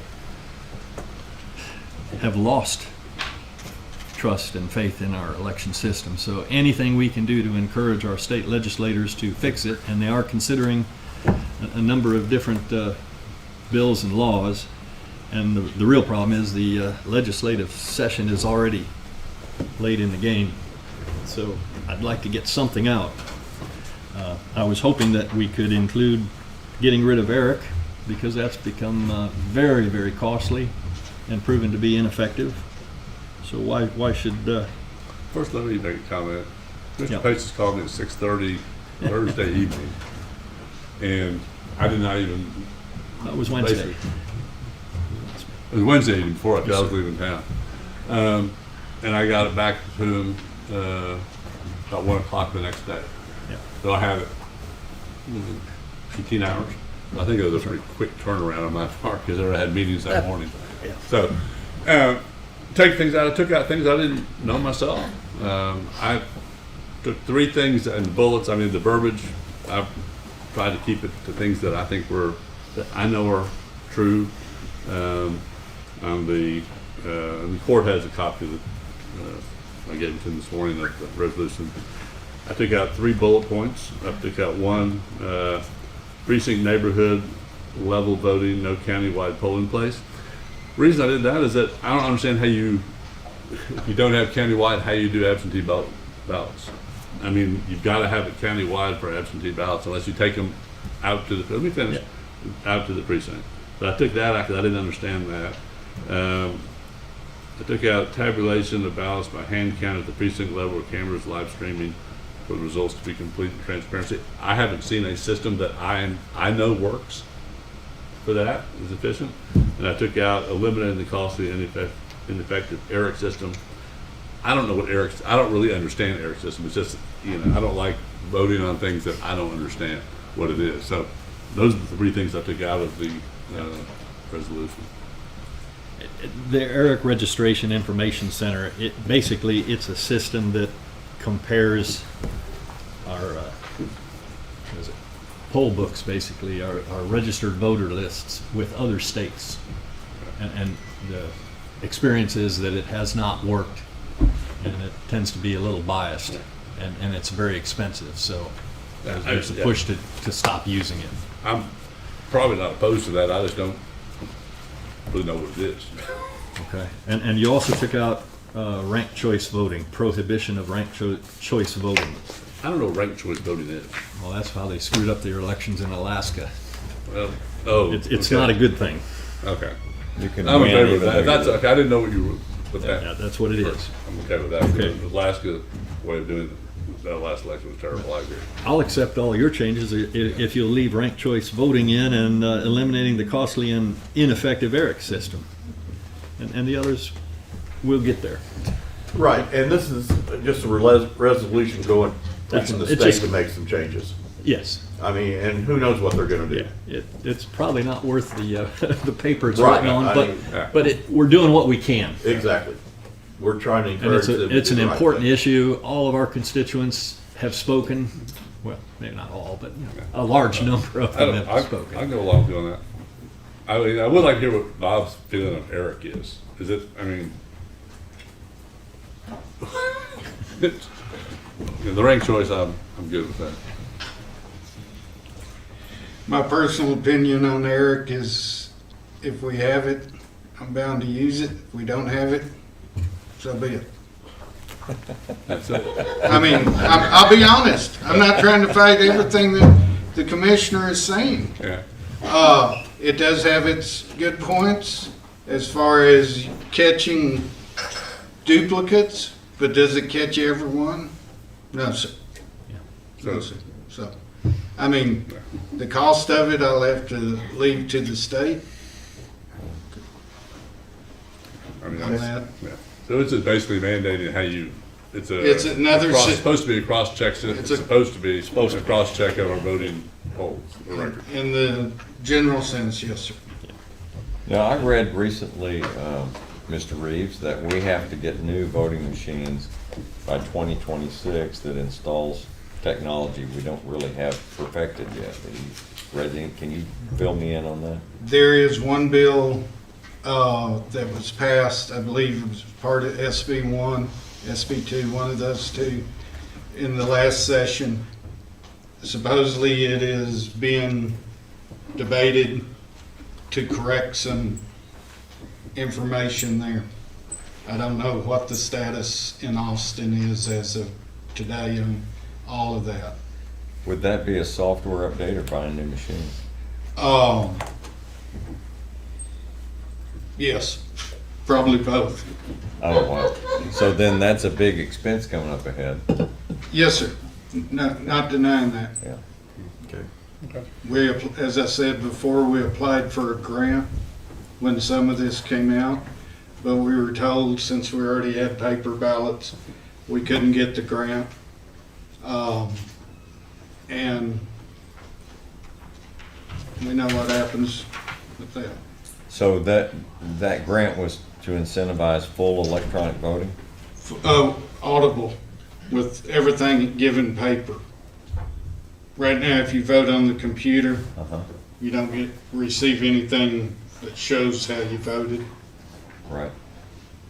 Or you can vote on paper, fill in the bubble, just like they're requiring now that the electronic would spit out a ballot. Right. You take it over, after you proved it, make sure you really voted for Donald or Mickey or whoever was running. You take it over and put it in the scanner, just like I do when I do the paper ballot, and put it in the scanner. That's what we have to definitely be upgraded to by September 1 of 26, or as they referred to in the workshop 6 weeks ago, by the November 26 election. That won't be cheap. Nope. Y'all bounced the bullet points around. What about the whereas? Well, There again, there's a lot of No, I know. red on that, so you know, to me, they're not as important. Well, you indicated that to me once Yeah. before. Yeah. So, We're pretty much in agreement. I mean, I agree. I agree totally with Mr. Basis that I'd like that something to go off to Austin. And I'm fine with making the two changes that I said in there. And you know, the other parts of that change are, you know, are pretty minor. Really. Detail without verbosity is an art. It really is an art. Well, if y'all go with those changes, I'll move for approval. I'll second it. So we have a motion and a second to approve the resolution as presented. No, As amended. As we just agreed. Mine as amended. No, but you agreed to. Yeah, to the two changes. Yes, thank you. We better To the know what changes we're about voting on. ranked choice voting and eliminating costly and ineffective error. Right. That's what's in. That's Clear as mud. No, I understand. We have a number of people that we're going to vote before the people talk to us. I don't know. No. If there's somebody want- Anybody sign up to speak? Got 4 people. Okay, good. Ms. Bell, you're the first one.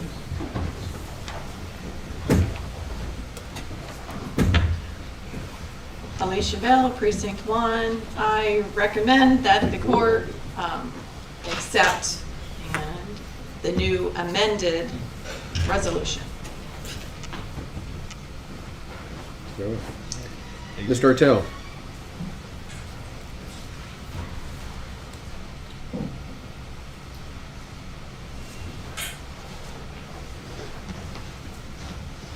My name is Stephanie Ertl, and I live in Mountain Home, and I'm 4th generation Kerr County resident. Some of you may have known my father, Darrell Lochte, who's an attorney in Kerrville for 50 years. And I'm very disappointed in this resolution. Having worked in the polls, I've been a poll worker here since 2008. And no one has ever raised a question about the outcome of any election that I've worked in. The only ones I didn't work in were the ones where I was a candidate for office. And as a candidate, I didn't object to the elections either. I think the systems have improved. In fact, in 22, I worked both at the Divide in the primary and in Mountain Home in the general. And that was the best, the most secure, and the best run election that I've ever participated in. And I'd like to note on this hand count ballots that Bob Hall, who is the state senator who's behind a lot of this action, in the bill that he submitted, he calls for using scanners to count the votes. So I think some of the statements in the whereases are actually accusing people of committing crimes. I don't think you should say, oh, it's just whereas and it doesn't matter that you have approved a resolution based on false accusations. And I don't think that the things that you're putting the most emphasis on are the things that are going to improve our elections. What will improve our elections is people following the rules at the polling place and making sure that everyone has a free and fair opportunity to vote. So I'm very opposed to this resolution. Thank you, Ms. Ertl. Judge, before you hear any more, can I read the resolution the way it's been amended? People, I mean, because it's different than the back. Yes, it is. Quite a bit different. Quite a bit different. It's a resolution supporting Texas state legislation for accurate, transparent, and auditable elections. Whereas we, the people of Kerr County, Texas, need to be certain that all Texans and Americans should have secure, accurate, transparent, and auditable elections with full accountability for those who violate our election laws. Whereas the current electronic voting system that is approved for use may create an unnecessary security risk with opportunities for undetectable error and nefarious activities. Whereas our voter rolls may be inaccurate and emphasis must be placed to ensure accuracy. Whereas maintaining 3 separate voting processes of mail-in, early, and election day voting creates risks and opportunities for abuse, error, and broken chain of custody. Whereas it may be uncertain for the electorate to know whether the declared winner reflects the intent of the majority of the people who legally cast their votes in a race, and the recent polls show that a large percentage of the population across party lines has lost faith in our elections. Be it resolved that the Kerr County Commissioners Court formally requests the 88th Texas Legislature pass legislation to minimize election mismanagement and vote manipulation by requiring hand-marked, sequentially numbered paper ballots pre-printed on counterfeit-resistant paper signed by election judge, paper poll books fixed 30 days before the election period, verifying vote results with random hand counts and robust audits, elimination of the gap between election day and end of early voting, limiting mail-in voting to only those who legitimately need it, cleaning and securing our voting rolls, ensuring that they contain only qualified and eligible citizens, restoration of felony penalties, fraudulent voting, reinstatement of Texas Attorney General's prosecutorial authority to investigate and prosecute election and voter fraud, prohibition of ranked choice voting and any foreign ownership of election processing, data storage, or components. Skip one. Eliminating the costly and ineffective ERIC system, electronic registration information center, and county to precinct, state to county election result verification, which will result in an election process that is transparent, accurate, verifiable, and holds officials and voters accountable. This will make Texas the nation's leader in election integrity, as it should be. Yeah. So that's what we're actually discussing at this point. And again, and I'll say, I think Kerr County does an outstanding job. And do I think anything's been fraudulent? No. But we've all heard of some of our large counties in the state being very suspicious in their outcomes and handling elections. And this is encouraging our state leaders to make some changes across the board to where Kerr County's votes count. All right, sorry to interrupt. I'm going to take two more. Mr. Ertl?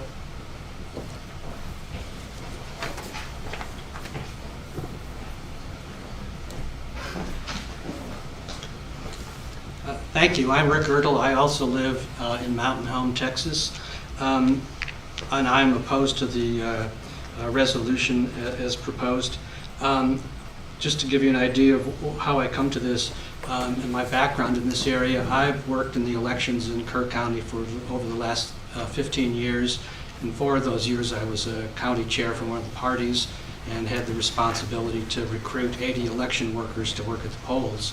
And as a county chair, I was also able to go to the 2-day training that the Secretary of State gives in Austin every election cycle to teach us how to run the elections locally in coordination with the election administrator. And of course, I've benefited from the frequent advisory opinions that they send out from Austin, as well as the online training for poll workers, also the in-person poll training that the election administrator gives us. And I think that my opinion is that Kerr County, as it's presently conducting its elections, is extremely accurate and secure. And I think by passing this resolution, you're giving up some of your power to run the elections in this very secure fashion to the state to come back and tell you how you have to change how you run your local elections. So I think it's a dangerous road to go down. I believe that with our paper ballots that are used by almost all the voters and the optical scanning that we do, that we come up with a very accurate count of the results. And I've participated in the pre-election testing of the optical scanners and comparing it to the paper ballots, and I think that I've never seen a discrepancy come up. So I believe we are at, or as close as possible to the 100% accuracy as one could have. Now, I have been concerned about some of the recitals in this and haven't been able to review it real carefully with Commissioner Letz's proposed changes. I would just point out a couple additional things in the resolution clause where they're going to be telling you what to do. For example, I think eliminating the gap between the election day and the rest of the end of early voting would be a big burden on the county because the election administrator overnight would have to set up, go from early voting at the Calou or the Ag Barn and out in Ingram and set up the voting at 20 precincts. So there are administrative problems with the list of resolutions that you're agreeing to, even with the changes. You have eliminated one of the most troublesome one, which is the hand count. The hand count that you just saw in the video, I don't know where I'd find the number of election people to do that hand count. I could barely get the 80 that I needed to staff half of the polling places. I certainly couldn't set up that equipment in Mountain Home. We don't have a big enough room in the fire station to put that stuff in. And I've worked at polling places at other places that couldn't do that. So anyway, I would be more in favor of a resolution that just thanked Bob Reeves and Nadine Alford and the rest of the election workers for the great job that they've done for Kerr County voters. Thank you. Fred Henneke.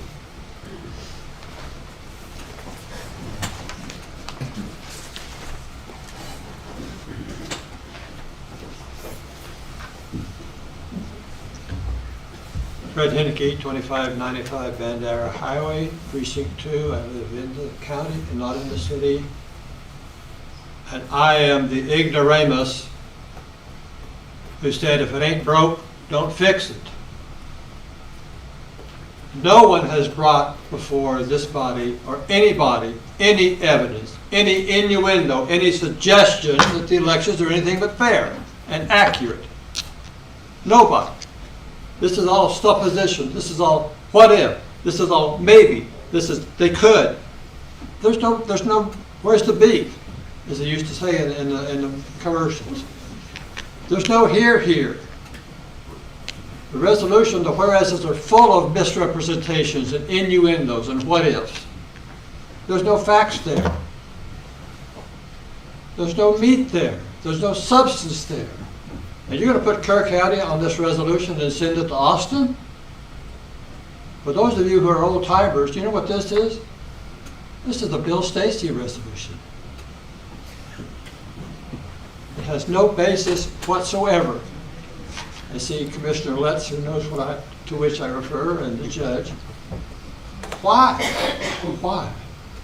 I mean, if you really want to go to paper ballots, hand counted, which I think is just, a solution in search of a problem. The practical results, the practical consequences are immense. The suggestion is you're going to count ballots at the precinct level. Okay. Is the precinct location, the ballot location, Lane Valley, going to want to stay open for another 4 hours after balloting is complete? Are you going to be able to find 20, 30 people who will go to that location and stay there till midnight, hand counting the ballots? I've been an election judge 3 times, and I agree with the Ertles, and Bob would probably agree with me, and Nadine. It's hard to find poll workers. You got to have poll workers for the poll. Then are you going to get people to do the count? Do they have to be poll workers? Does the court have to approve them?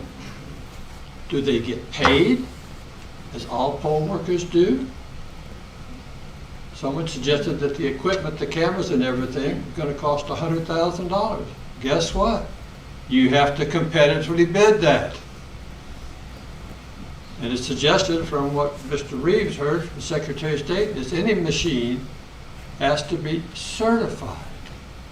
How are you going to certify those things which are beaming the signal out? Is you going to give out calculators to each of the polling areas? They all have to be the same then, or else you're setting up a problem right there. They can't be an individual person's calculator.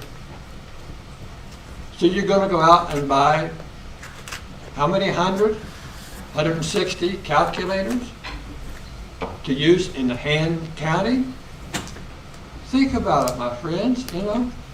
If you want to do this, let's set up a commission. Not a commission from somewhere else which has an axe to grind. Let's take local people. and figure this out among ourselves. It also has repercussions. What about city elections? What about school district elections? We're talking about countywide elections for national organizations. Sir? Time's up. Oh, okay, well. Sorry. It ain't fixed. It ain't broke. Don't fix it. Let's make a comment. There's nothing in this resolution mandating Han County. No, now there's Mr. not. Paces may have wanted it, did want it. Absolutely. But it's not in there. So this is, what we're saying is, to me, I think Mr. Earl's comment, I would defer to Bob about that.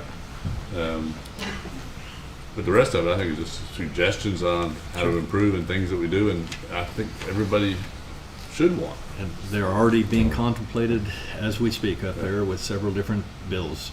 And this is statewide. That's right. We're not pointing our finger at Bob and Nadine or anybody here. I've never said that. But boy, I would sure point my finger at Harris County, Travis County, Sure. and a few others. Well, and look, cameras, we already use cameras. We didn't get those certified. All of our This is locations resolution. use cameras. Any other discussion? Those in favor of the resolution say aye. Aye. Opposed? Aye. Passes 4-1. Thank you. Moving on to the approval agenda, 2.1 are budget amendments.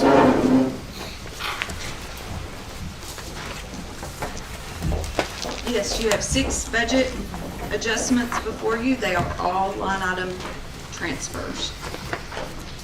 Move for approval. Second. Got a motion and a second to approve the budget amendments as presented. Any discussion? Those in favor say aye. Aye. Opposed? There being none, unanimous. 2.2, pay bills. Yes, invoices for today's consideration amount to $1,362,892.95. Move for approval. Second. Got a motion and a second to approve the paying the bills as presented. Any discussion? Those in favor say aye. Aye. Opposed? Unanimous. 2.3, late bills. Yes. We add That's a lot. late bill number 2. More. Yeah. That's even more. Late bills for today, the first packet, $176,564.51.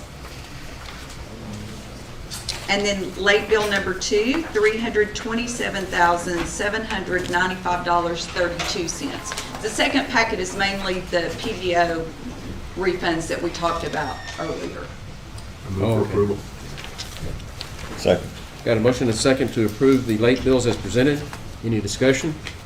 Those in favor say aye. Aye. Opposed? Unanimous. 2.4, auditor reports. Yes, we performed one internal audit for Justice of the Peace, Precinct 4, and we're asking that you accept the report. I move for approval. Second. Got a motion and a second to approve the auditor reports as presented. Any discussion? Those in favor say aye. Aye. Opposed? There being none, unanimous. 2.5, accept monthly reports. Yes. For March 2023, County Clerk Jackie Dowdy, Justice of the Peace, Precinct 1, McKee French, Precinct 2, J.R. Hohen, Precinct 4, Bill Ragsdale, Animal Control Services, Director Reagan Gibbons, and VSO Jenna Sanchez. I move for approval. Second. Got a motion and a second to approve the monthly reports as presented. Any discussion? Those in favor say aye. Aye. Opposed? Being none, unanimous. 2.6, court orders. Yeah, we have court orders from our April 10th meeting. Court orders 39911 to 39932. Jackie, you did make that correction you made has already been made, correct? There's one correction made that Jackie's already put in the court orders. I move for approval. Second. Got a motion and a second to approve the court orders as presented. Any discussion? Those in favor say aye. Aye. Opposed? Being none, unanimous. Information agenda, status report from department heads. I'll make it quick. I'll just give you an update on the flag poles and the light poles that was painted last weekend. We got that all done. took quite a few years of paint off the light poles. They're very multicolored, light green, gray, brown, green again. So we've got it done, looks nice, and so that's all I got to say about that. Okay. Road and Bridge. Ms. Hoffman? We had an issue, we've had an issue at a crossing on Dowling Road. Somebody keeps putting stuff in the pipe, the upstream side, so it reduces the flow, which, you know, it's not something you want to do. It's against the law to do it. And Commissioner Harris and I and Charlie have tried to do all sorts of stuff. So I've contacted Commissioner Harris and just said, I don't know what else to do on this. He had suggested possibly looking into Crime Stoppers, which Crystal in our office immediately got on it and worked with Clint Messengill and Chris Lalonde from the Sheriff's Department. And I was out all week last week and came back to work and the sign's already up. Crystal already got it all taken care of. So I was really pleased when Commissioner Harris said, you know, maybe we should try this. So I'm kind of excited to see if it might change something on this. So I'd given a little bit of backup information. We've done all sorts of stuff and we've cleared that pipe out many times. And so we'll see where this goes. And Commissioner Harris had asked if I would come and speak on this topic. So I took some pictures of the signs installed. We also have pictures, but they're not in this packet, of what was pulled out of the pipes, and it was some logs. Sometimes it's big rocks, it's all sorts of stuff, but we're so short-staffed at Road and Bridge that every time that we got to stop what we're doing and go out and pull some stuff out of a pipe, you know, it really takes away on stuff. And, you know, Charlie and my big concern is someday there may be stuff in the pipe and we're not aware of it because we can't go there every day. And if we get a big enough rise, you know, that's a concrete low water crossing that's pretty old, you know, it could be enough to take it out. And then everybody's wondering, when is the county going to rebuild it? And so I don't know if anybody has any questions, or if Commissioner Harris, if you have anything you'd like to add. It becomes a cat and mouse game, and it's hard to catch anybody. And we want to try something. We could ask the sheriff to have deputies patrol it, but you know, it's a shot in the dark catch anybody. And so this is one way we thought maybe we might get some help. And just putting those signs up, well, we need to get it out in the media why the signs are there. Yeah. You know, what the crime is, and it is against the law to plug those things. And people are doing it so it rises where they have a better swimming hole or what have you. But it's going to cost the county money, and it has cost the money already. Just sending crews out there to clean out the whatever they stuff in the pipes and what have you. So it's been an ongoing problem that we've been dealing with ever since I've been in office. Yes. Probably longer. But I really appreciate the Sheriff's Department. They got right on it. And it was nice to work with another department that, you know, saw that there was a problem and worked quickly for us to get some stuff in place. So I appreciate that. Thank you, Sheriff. Have you put up a game camera? We did. Did it work? Well, we didn't get anything on it. It didn't last very long. We thought that we were within the right-of-way boundaries, and a lot of that is prescriptive easement, so you don't actually have it defined. And we put it on somebody's property, and he didn't say who, but other people who live on there thought it was him filming them, and they got pretty nasty with him. And he called us to ask if we would please remove our cameras. So we did try that. Okay. Well, maybe get with Lisa and let's put some kind of press release out there to bring it more into the public's attention. That's so exactly that why I wanted Crime her to Stoppers speak on this topic, so people would know why it's out there, and hopefully there'll be a PR release, and in fact there will be, I'm sure. We'll go forward, see what happens. And the press release should be, talk about Dowling. Yes. But talk about countywide, that Sure. it's against the law to plug up these culverts. Yes. Can we offer a reward that might, That's what the Crime Stoppers does. how much? Yeah. I don't know much, but That's how you get rednecks to report each other. That's right. There you go. Now Let's do it. Let's do it. Yeah. Cousin Benny. okay. All the people out there don't Gender get are along those, anyway. Okay, thanks. Thank you. Any other department heads?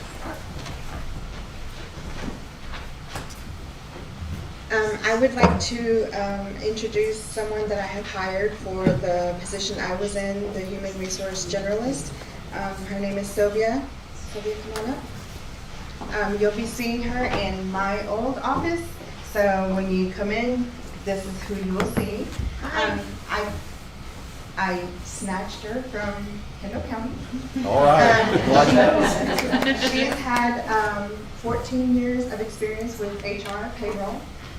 So she knows the ins and outs. She has input 10 experience, so that's a big plus. So she knows a lot of that stuff which we're going to go to.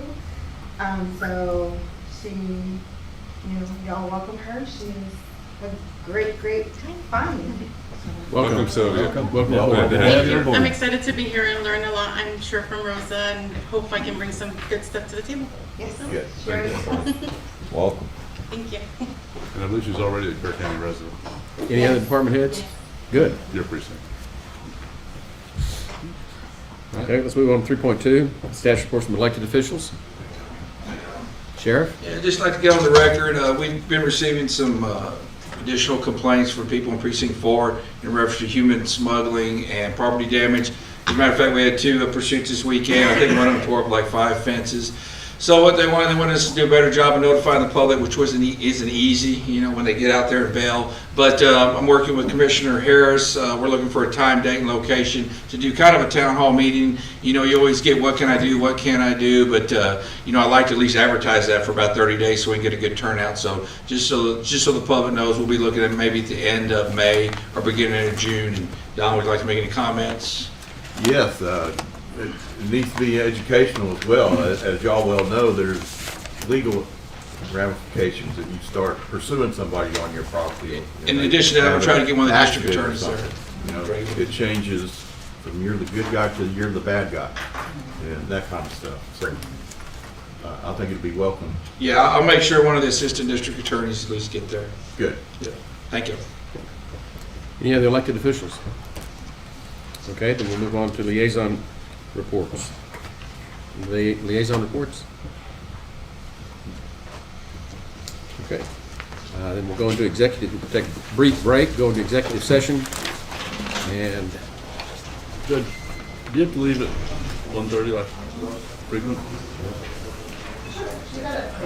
I have to leave about that same time too.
Session, we have, say what?